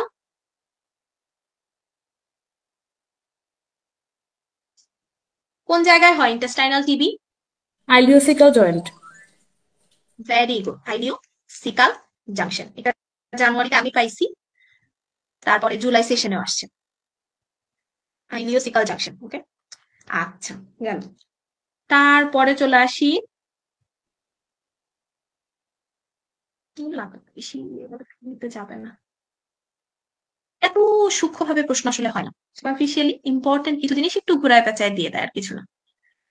আচ্ছা, এখানে আমি একটা কথা বলতে চাইছিলাম, সেটা হলো বার্চিয়ারি সিনড্রোম। হ্যাঁ, এটা একদম ইজিলি মনে রাখবেন, এটা পেপার 3-তে চলে আসে অনেক সময়। হ্যাঁ, সিস্টেমিক প্যাথোলজি। এটা কি? এটা হচ্ছে হ্যাপাটিক ভেইন অক্লুশন। অবস্ট্রাকশনটা থাকবে হ্যাপাটিক ভেইনে, এত মনে রাখিয়েন খালি, হ্যাপাটিক ভেইনে অবস্ট্রাকশন থাকবে। এটা মোর দ্যান এনাফ, এই ইনফরমেশনটা মনে রাখলে। এটা পেপার 3-তে অনেক সময় দিয়ে দেয়।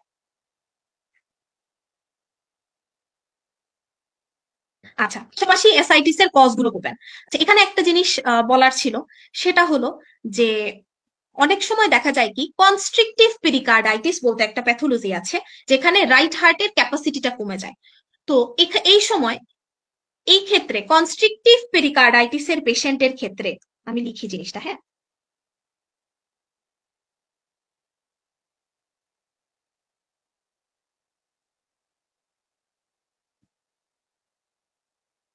কনস্ট্রিকটিভ পেরিকার্ডাইটিস এই পেশেন্টের ক্ষেত্রে দেখা যায় যে পেরিটোনিয়াল এবং প্লুরাল কমনলি হয়। হ্যাঁ, কারণে constrictive pericardial or pleural effusion disease, এগুলো সিস্টেমিক প্যাথোলজি। তো এই জায়গাগুলো ছোট একটু জায়গা, একটু কনস্ট্রিকটিভ পেশেন্টের সাইমultaneously পেরিটোনিয়াল প্লুরাল ইফিউশন হতে পারে। ডিজিজটার নাম পিক্স ডিজিজ। আরেকটা জিনিস মনে রাখবেন, যে সেটা হলো ওভারিয়ান ফাইব্রোমা। হ্যাঁ, ওভারিয়ান ফাইব্রোমা অথবা ফাইব্রয়েডস টিউমার যেটা আছে আর কি, না, ওভারিয়ান ফাইব্রোমা, এটার সাথে এসআইটিস প্লাস প্লুরাল ইফিউশন, এই 3টা কন্ডিশনকে একসাথে বলা হয় Meigs syndrome. Meigs syndrome. Okay, ovarian fibroma with ascites pleural effusion একসাথে বলা হয় মিক্স সিনড্রোম। 3টা সিনড্রোম পড়লাম, Budd Chiari syndrome, hepatic vein occlusion. Pick's disease, constrictive pericarditis এর কারণে পেশেন্টের প্লুরাল পেরিটোনিয়াল ইফিউশন হতে পারে, এটা হচ্ছে পিক্স ডিজিজ। ওভারিয়ান ফাইব্রোমার সাথে পেশেন্টের অ্যাসাইটিস আর প্লুরাল ইফিউশন যদি থাকে এটাকে আমরা বলবো মিক্স ডিজিজ, মিক্স সিনড্রোম। এই তিনটা জিনিস একটু পড়বেন 3 এর জন্য। হ্যাঁ, অ্যাসাইটিসের কজ দিলেই হবে, বিশেষ করে এক্সিউডেটিভ কজের মধ্যে এই যে বাকচিয়ারি, মিক্স সিনড্রোম, প্যানক্রিয়াটিক অ্যাসাইটিস, এগুলো মনে রাখবেন।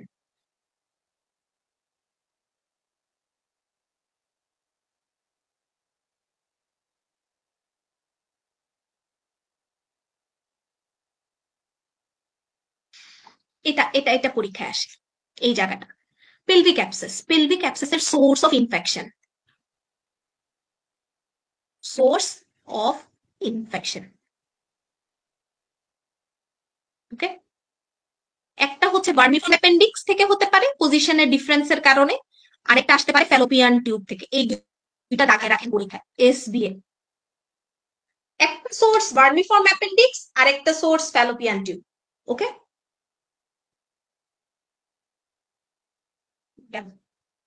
কি আছে মেজেন্ট্রিক। আচ্ছা, মেজেন্ট্রিক থেকে যেটা লাগবে সেটা হচ্ছে মেজেন্ট্রিক জিনিসটা হচ্ছে কি, এটা হচ্ছে আমাদের অ্যান্টেরিয়র অ্যাবডোমিনাল ওয়ালের মধ্যে যেই কন্টেন্ট গুলো থাকে, ম্যাক্সিমাম অ্যাবডোমিনাল ভিসেরার মানে ইম্পর্টেন্ট যে ভিসেরা গুলো আছে এগুলোকে কিন্তু মানে কাভারিং করে রাখে, মেজেন্ট্রি সবগুলোর সাথে অ্যাটাচ থাকে।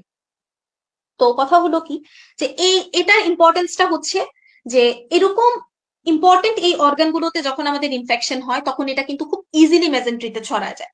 যেমন প্যানক্রিয়াস, প্যানক্রিয়াসের কথা এখানে বলতেছে, ছবিটা দেখাই।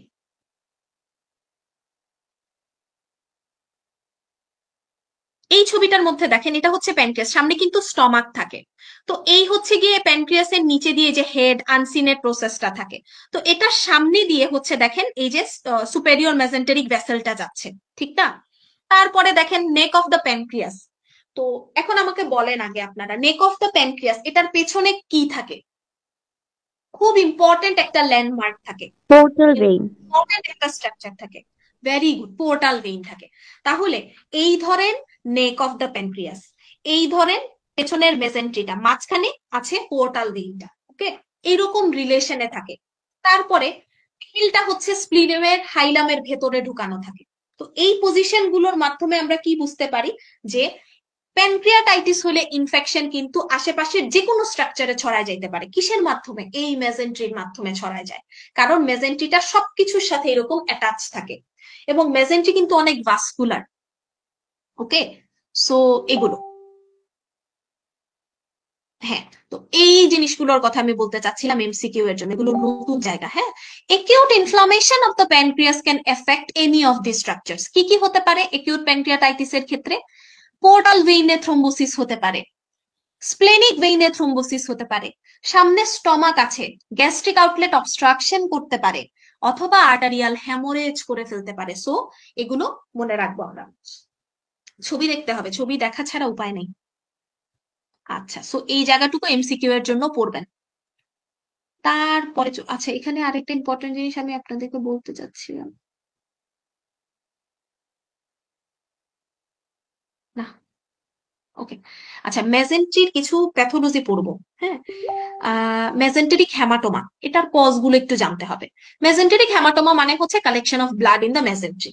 কি কারণে হতে পারে? অ্যাবডোমেনে কোনো কারণে ট্রমা হইলো, কোনো অ্যাক্সিডেন্টের কারণে ব্লাড জমা হইলো, কোনো ইনজুরি পাইলো, কোনো সার্জারির সময় ইনজোর্ড হইলো, তখন হইতে পারে। একটা একটা করে পড়ি।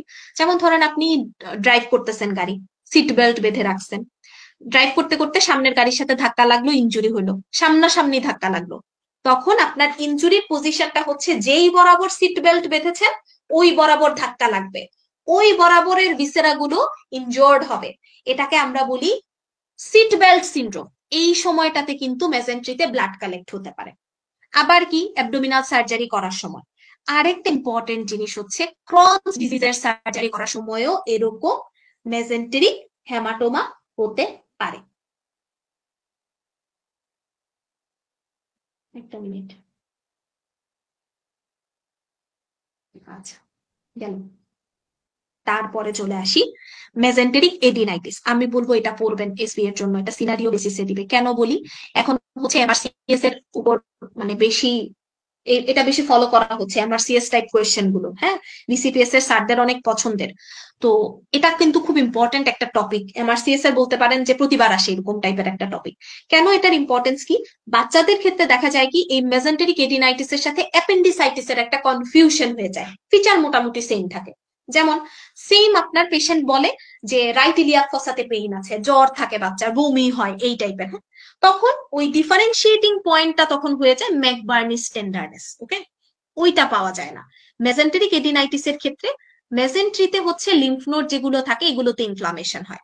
সো বেসিক্যালি পেশেন্টটার কি হয় যে রাইট ইলিয়াক ফসাতে পেইন থাকে, বমি হয়, জ্বর হয়, এবং পেশেন্ট প্রথমের দিকে বলে যে 10 থেকে 30 মিনিট এরকম সেন্ট্রালি পেইন ছিল, পরে রাইট ইলিয়াক ফসাতে চলে গেছে। কিন্তু যখন আপনি পেশেন্টকে বলবেন যে বাবা কোন জায়গাটাতে ব্যথা, পেশেন্ট ওইরকম টেন্ডারনেস পয়েন্ট করে দেখাতে পারে না, এবং অ্যাবডোমিনাল টেন্ডারনেসটাও এরকম পুয়ারলি লোকালাইজড। আসলে কোন জায়গাটাতে টেন্ডারনেস এটা বের করা যায় না। এবং সবচেয়ে ইম্পর্টেন্ট যে ডিফারেন্সিয়েটিং পয়েন্ট ম্যাকবার্নিস পয়েন্টটা টেন্ডার থাকে না। তো এটা বোঝা যায় যে না, এটার একটা ডিডি আমি মাথায় চিন্তা করতে পারি যে না, এটা অ্যাপেন্ডিসাইটিস নাও হতে পারে, এটা মেজেন্টেরিক এডিনাইটিসও হতে পারে। এটা পড়বেন, এটা সিনারিও দিয়ে দিবে।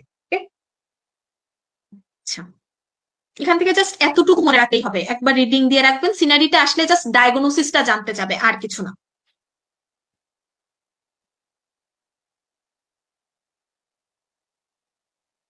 আচ্ছা, একটা ছবি দেখাই, আপনারাই বলেন, এগুলো খুব আসে খুব আসে। আপনাদের আর বেশি সময় আমি নষ্ট করবো না, শেষ করে ফেলবো। এই ছবিটা, হ্যাঁ, এই ছবিটা বারবার দেখবেন, যতই দেখা হয় তাও ভুল হয়ে যায়। এই ছবিটা মানে এত ভেজালি একটা ছবি, কিন্তু প্রশ্ন আসে ভালোই। এটা থেকে হয় কি যে ওই যে কোলেটারাল সার্কুলেশন রিলেটেড প্রশ্নগুলো আসে। যেমন ধরেন এই যে দেখেন, এটা হচ্ছে অ্যাপেন্ডিকুলার আর্টারি। হ্যাঁ, তারপরে এটা হচ্ছে আপনার এই যে আইলিওকুলিক। হ্যাঁ, আইলিওকুলিক থেকে অ্যাপেন্ডিকুলার আর্টারিটা আসছে, আইলিওকুলিক থেকে অ্যাপেন্ডিকুলার আর্টারিটা আসছে। তারপরে হচ্ছে যে আপনার রাইট কোলিক, মিডল কোলিক, তারপরে এই যে মার্জিনাল আর্টারি অফ ড্রুমন্ড, এই জায়গাগুলো কোথায় কোথায় সাপ্লাই হচ্ছে দেখেন। একটা প্রশ্ন আপনাকে এভাবে দিতে পারে যে ধরেন একটা পেশেন্টের সুপেরিয়র মেসেন্টেরিক আর্টারিটা ইনজোর্ড হয়েছে, যেটার কারণে আইলিওকুলিক আর্টারিটা ড্যামেজ বা রাপচার্ড হয়ে গেছে, বা এটা হচ্ছে গিয়ে ব্লক হয়ে গেছে, আইলিওকুলিক আর্টারিতে ব্লক চলে গেছে। কোন অর্গান এফেক্টেড হবে বলেন তো দেখি? পেশেন্টার আইলিওকুলিক আর্টারিটা ব্লক হয়ে গেছে, অ্যাথেরোস্ক্লেরোটিক প্লাগ দিয়ে ধরেন, অথবা স্টেনোসড হয়ে গেছে, কোন অর্গান ড্যামেজ হবে?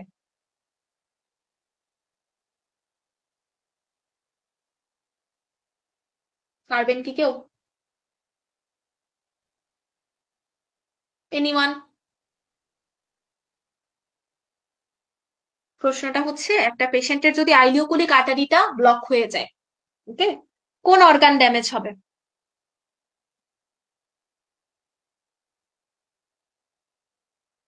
অ্যাপেন্ডিক্স। অ্যাপেন্ডিক্স হবে না? আইলিওকুলিক আর্টারির একটা ব্রাঞ্চ না অ্যাপেন্ডিকুলার আর্টারি, অ্যাপেন্ডিক্স ড্যামেজ হবে। রাইট কোলিক আর্টারি ব্লক হয়ে গেছে, কোন ভিসেরা এফেক্টেড হবে? এই যে ascending colon, ascending colon affected হবে। সবকিছু ব্লক হয়ে গেল এখানের মধ্যে। তারপরেও কিন্তু এই মার্জিনাল আর্টারি অফ ড্রুমন্ড দিয়ে কোলনের মধ্যে সাপ্লাই আসবে, অ্যাসেন্ডিং ট্রান্সভার্স কোলনে, মানে অনেকগুলো কোলেটারাল সাপ্লাই থাকে। সো এইভাবে করে প্রশ্নটা আসে, এই জিনিসপত্রগুলোই এখানে বলা, আর কিছুই না। যে মার্জিনাল আর্টারি অফ ড্রুমন্ড এটার থাকার কারণে দেখা যায় যে সিগময়েড কোলন, ডিসেন্ডিং কোলন, এগুলোতে হচ্ছে ক্রিটিক্যাল ইসকেমিয়াটা প্রিভেন্ট হয়, মানে এই জায়গাটাতে একটু সাপ্লাই বাকি রাখে, যার কারণে বাকি জায়গাটুকু ইসকেমিক হয় না। সো এই ছবিটা বারবার দেখলে প্রশ্নের উত্তর এমনিতেই পারবেন। একটা ব্লক হলে আরেকটা খোলা আছে, এই টাইপের প্রশ্নই দেয় পরীক্ষায়।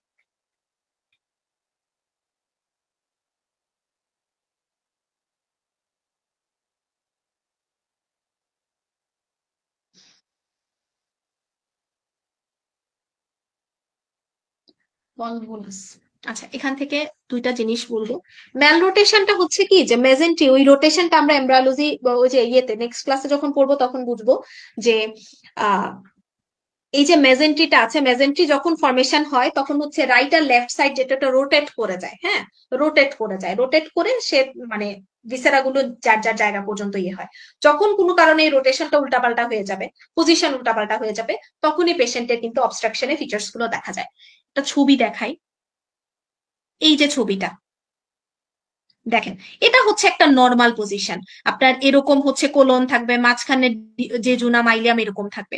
যখনই মেল রোটেশন হবে দেখেন উল্টাপাল্টা হয়ে গেছে পুরা স্ট্রাকচার, একদম কোলনের জায়গায় ঠিক নাই, জেজুনা মাইলিয়াম সব পেঁচাই গেছে, এইগুলো হচ্ছে মেল রোটেশন। ওকে, মেল রোটেশন হচ্ছে এই টাইপের সিনারিওতে থাকে। তো প্রশ্নটা আসবে কিরকম, প্রশ্নটা আসবে একটা নিওনেট বাচ্চা, হ্যাঁ একটা নিওনেট খুব বেশি বমি করতেছে, অ্যাবডোমেন ডিস্টেন্ডেড হয়ে আছে। তো এটার হচ্ছে মানে এই টাইপের প্রশ্ন আসে, এক্সরে করে দেখা গেল কি ম্যালরোটেশন, কিভাবে ভলভুলাস দেখা যাবে যদি বলা হয় আপনাদেরকে যে এক্সরে করে পাওয়া গেল একটা বড় লার্জ টায়ার লাইক শ্যাডো, ডায়াগনোসিসটা কি হবে? প্লেন এক্সরে করে দেখা গেল একটা বড় টায়ারের মতো শ্যাডো দেখা যাচ্ছে। এগুলো আসে পরীক্ষায়, এক্সরে ফাইন্ডিং দুইটা তিনটা জানতে হবে।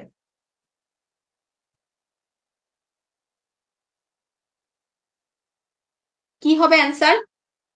টায়ার লাইক শ্যাডো পাইলে সিগময়েড ভলভুলাস, মানে ভলভুলাস এটা। ওকে, ভলভুলাস। সো এই টাইপের একটা প্রশ্ন আসতে পারে যে নিওনেট, একটা নিওনেট ধরেন 20-25 দিনের একটা বাচ্চা, তো খুব বেশি বমি করতেছে হঠাৎ করে এবং অ্যাবডোমেনটা ডিস্টেন্ডেড হয়ে আছে। এক্সরে করা হলো, দেখা হলো যে দেখা গেল একটা টায়ার লাইক শ্যাডো, এটার ডায়াগনোসিস কি হবে? সিগময়েড ভলভুলাস অথবা ভলভুলাস ডিউ টু ম্যালরোটেশন, এই টাইপের প্রশ্ন আসে পরীক্ষায়। আবার আর্জেন্ট সিটি স্ক্যান করেও এটা ক্ল্যারিফাই করা যায়। আর্জেন্ট সিটি স্ক্যানে দেখা যাবে কি ডিওডেনো জেজুনাল জাংশন, এটা লেফটে থাকার কথা চলে যায় রাইটে। ওকে, খুবই খুব ইম্পর্টেন্ট, এটার নাম মনে রাখবেন, যে বলছিলাম কিছু অপারেটিভ প্রসিডিউরের নামটা জাস্ট মনে রাখা লাগে, লেডস প্রসিডিউর, লেডস প্রসিডিউর। মেল রোটেশনের ক্ষেত্রে কি সার্জারি করা হয়? লেডস প্রসিডিউর, এটা এসপি এর জন্য একটু মনে রাখবেন। হ্যাঁ,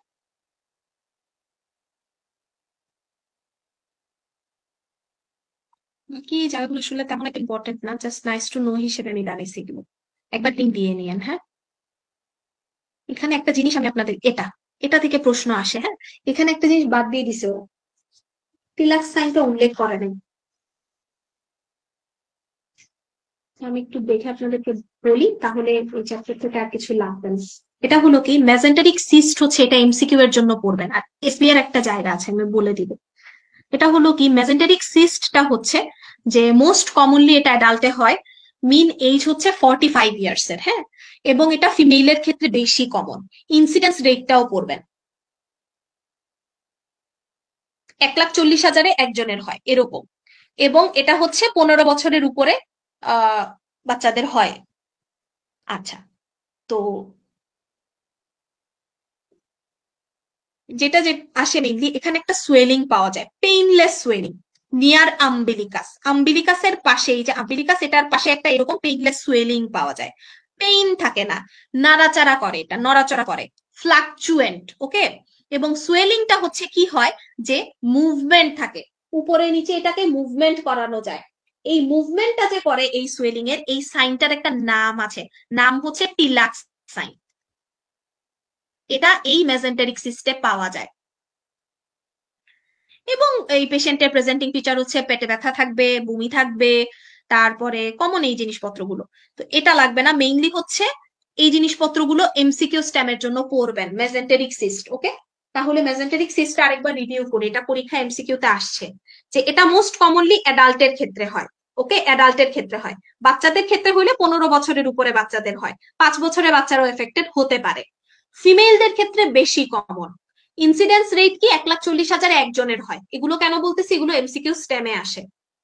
খুব ইম্পর্টেন্ট কি, আম্বিলিকাসের পাশে একটা সোয়েলিং থাকবে, সোয়েলিংটা থাকবে হচ্ছে পেইনলেস এবং ফ্লাকচুয়েন্ট একটা সোয়েলিং থাকবে। Swelling moves freely, freely along the attachment of the mesentery. এই সাইনটার নাম হচ্ছে টিলাক্স সাইন। ওকে, টিলাক্স সাইন। আর তো প্রেজেন্টেশন এগুলো ওই সেম, ওই জিনিসপত্রগুলো থাকবে, কিন্তু এই যে ইম্পর্টেন্ট ইনফরমেশন গুলো বললাম এগুলো পড়বেন ভালো করে। মেসেন্টেরিক টিউমার, এটা একটু চেঞ্জ আসছে এই বক্সটাতে, এটা পড়বেন। টিউমার গুলোর নাম, বিনাইন কোনগুলো, ম্যালিগনেন্ট কোনগুলো।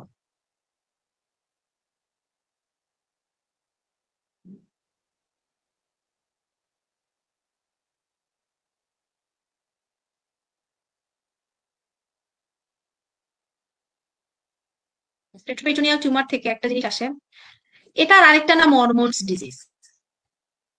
কেন মনে রাখতে বলবো, এটা হচ্ছে এসবি একটাতে অপশনে ছিল। তো এই জিনিসটা মানে, এটা আমি আমার নিজের এক্সপিরিয়েন্স থেকে বলি যে অ্যান্সার এটা ছিল না, বাট হরমোনস ডিজিজটা যে রেট্রোপেরিটোনিয়াল ফাইব্রোসিস, ওই সময় এটা যদি আমার জানা থাকতো, আমার অপশন এক্সক্লুড করতে অনেক ইজি হইতো।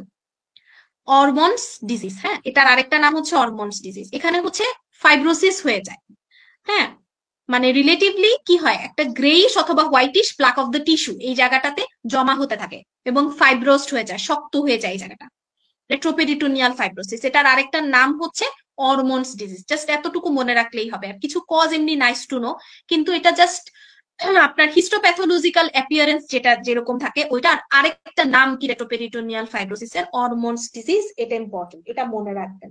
প্রশ্নটা কি ছিল আমি বলি, সেটা হচ্ছে যে সিনার্জিস্টিক গ্যাংগ্রিন আছে না, ওইটা মাইক্রোতে পড়বেন মানে চ্যাপ্টার 5-6 মনে হয়, এই নতুন এডিশনে কত নাম্বার জানি না, সার্জিক্যাল সাইট ইনফেকশন, এই চ্যাপ্টারটাতে সিনার্জিস্টিক ইনফেকশন আছে একটা, সিনার্জিস্টিক ইনফেকশন অথবা ওই যে কি বলে ওটারে, নেক্রোটাইজিং ফাসাইটিস। তো অ্যাবডোমিনাল ওয়ালে হলে এটাকে কি বলা হয় জানেন আপনারা? অ্যাবডোমিনাল ওয়ালে এই যে সিনার্জিস্টিক গ্যাংগ্রিন হলে এটাকে কি বলে, এই কন্ডিশনটাকে?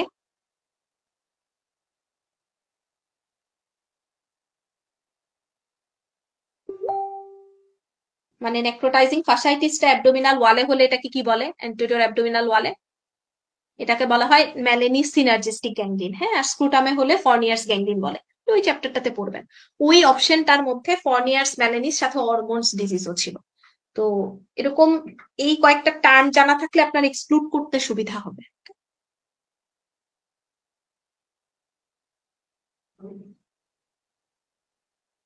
কিছু লাগলো, সার্কোমা গুলোর নাম পড়বেন। রেট্রোপেরিটোনিয়াল সার্কোমা কি কি হতে পারে, লাইপোসার্কোমা, লিওমায়োসার্কোমা, ম্যালিগন্যান্ট ফাইব্রাস হিস্টিওসাইটোমা। আর রাখবেন এখান থেকে। আচ্ছা, তাহলে হইলো আপনারা বেসিক্যালি দুইটা চ্যাপ্টারই পড়বেন ভালো করে, 64-65 যেগুলো বলে দিলাম এগুলো দেখবেন, নতুন নতুন জায়গাগুলো আসার সম্ভাবনা অনেক বেশি সেটা। আর মেসেন্ট্রি, রোটেশন, ডেভেলপমেন্ট, এটা আমি নেক্সট ক্লাসে অবশ্যই ভালোভাবে বলে দেওয়ার চেষ্টা করবো ইনশাল্লাহ, ফ্লো চার্ট করে। তো এতটুকুই থাক। আর হচ্ছে যারা আন্ডার গ্রেডের আছেন কিংবা ইন্টার্ন আছেন, আপনাদের ওয়ার্ডের ভালো ইয়ে একটা আমার চ্যাপ্টার পড়বেন, এটা আমি দাগাই নাই, এটা হচ্ছে আসলে এটা থেকে তেমন একটা পার্ট ওয়ানে আসার মতো নাই, হ্যাঁ। এগুলো হচ্ছে সার্জিক্যাল ওয়ার্ডের ব্যাপার, সে হিস্ট্রি টেকিং, কিভাবে এক্সামিনেশন করবেন একটা ডোমেনের। এটা থেকে একটা জিনিস আমি দেখছিলাম, একটু বলি আপনাদেরকে, এই যে এই জায়গাগুলো আর কি, যে এগুলো সবাই জানে যে অ্যাবডোমিনাল ওয়ালের সাপ্লাইটা ilio inguinal, ilio hypogastric nerve, এবং এদের রুট ভ্যালু কত, ডিরেক্টলি এসবি আসে। ইলিও ইঙ্গুইনাল নার্ভের রুট ভ্যালু কত, মনে হয় না একদম ইজি, এই টাইপের এসবি আসে, 3-4টে এসবি এরকম ডিরেক্ট পাওয়া যায়। তো এগুলো একটু মনে রাখবেন এই জায়গাগুলো, হ্যাঁ। এটা জিফয়েড প্রসেসের ডার্মাটোমাল লেভেল T7, আম্বিলিকাসের ডার্মাটোমাল লেভেল T10, পিউবিসের ডার্মাটোমাল লেভেল T12, এগুলো পড়বেন, এগুলো পড়বেন, বারবার বলতেছি, এই জায়গাগুলো পড়বেন, ছোট ছোট এসবি আসে এগুলো থেকে।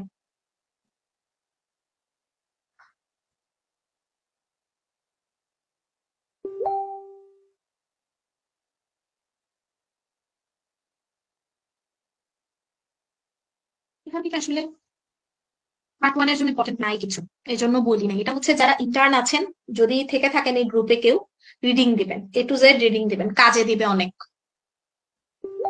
ওকে, সো ধন্যবাদ, অনেক বেশি ধন্যবাদ তাদেরকে।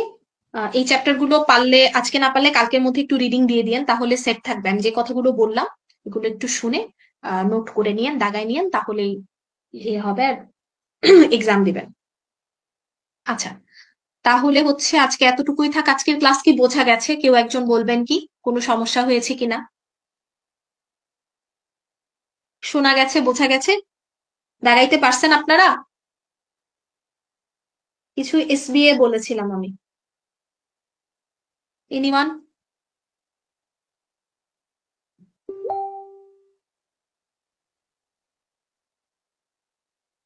ওকে, তাহলে এতটুকুই থাক, ইনশাল্লাহ নেক্সট ক্লাসে দেখা হবে। ভালো থাকেন সবাই, ওকে? আসসালামু আলাইকুম।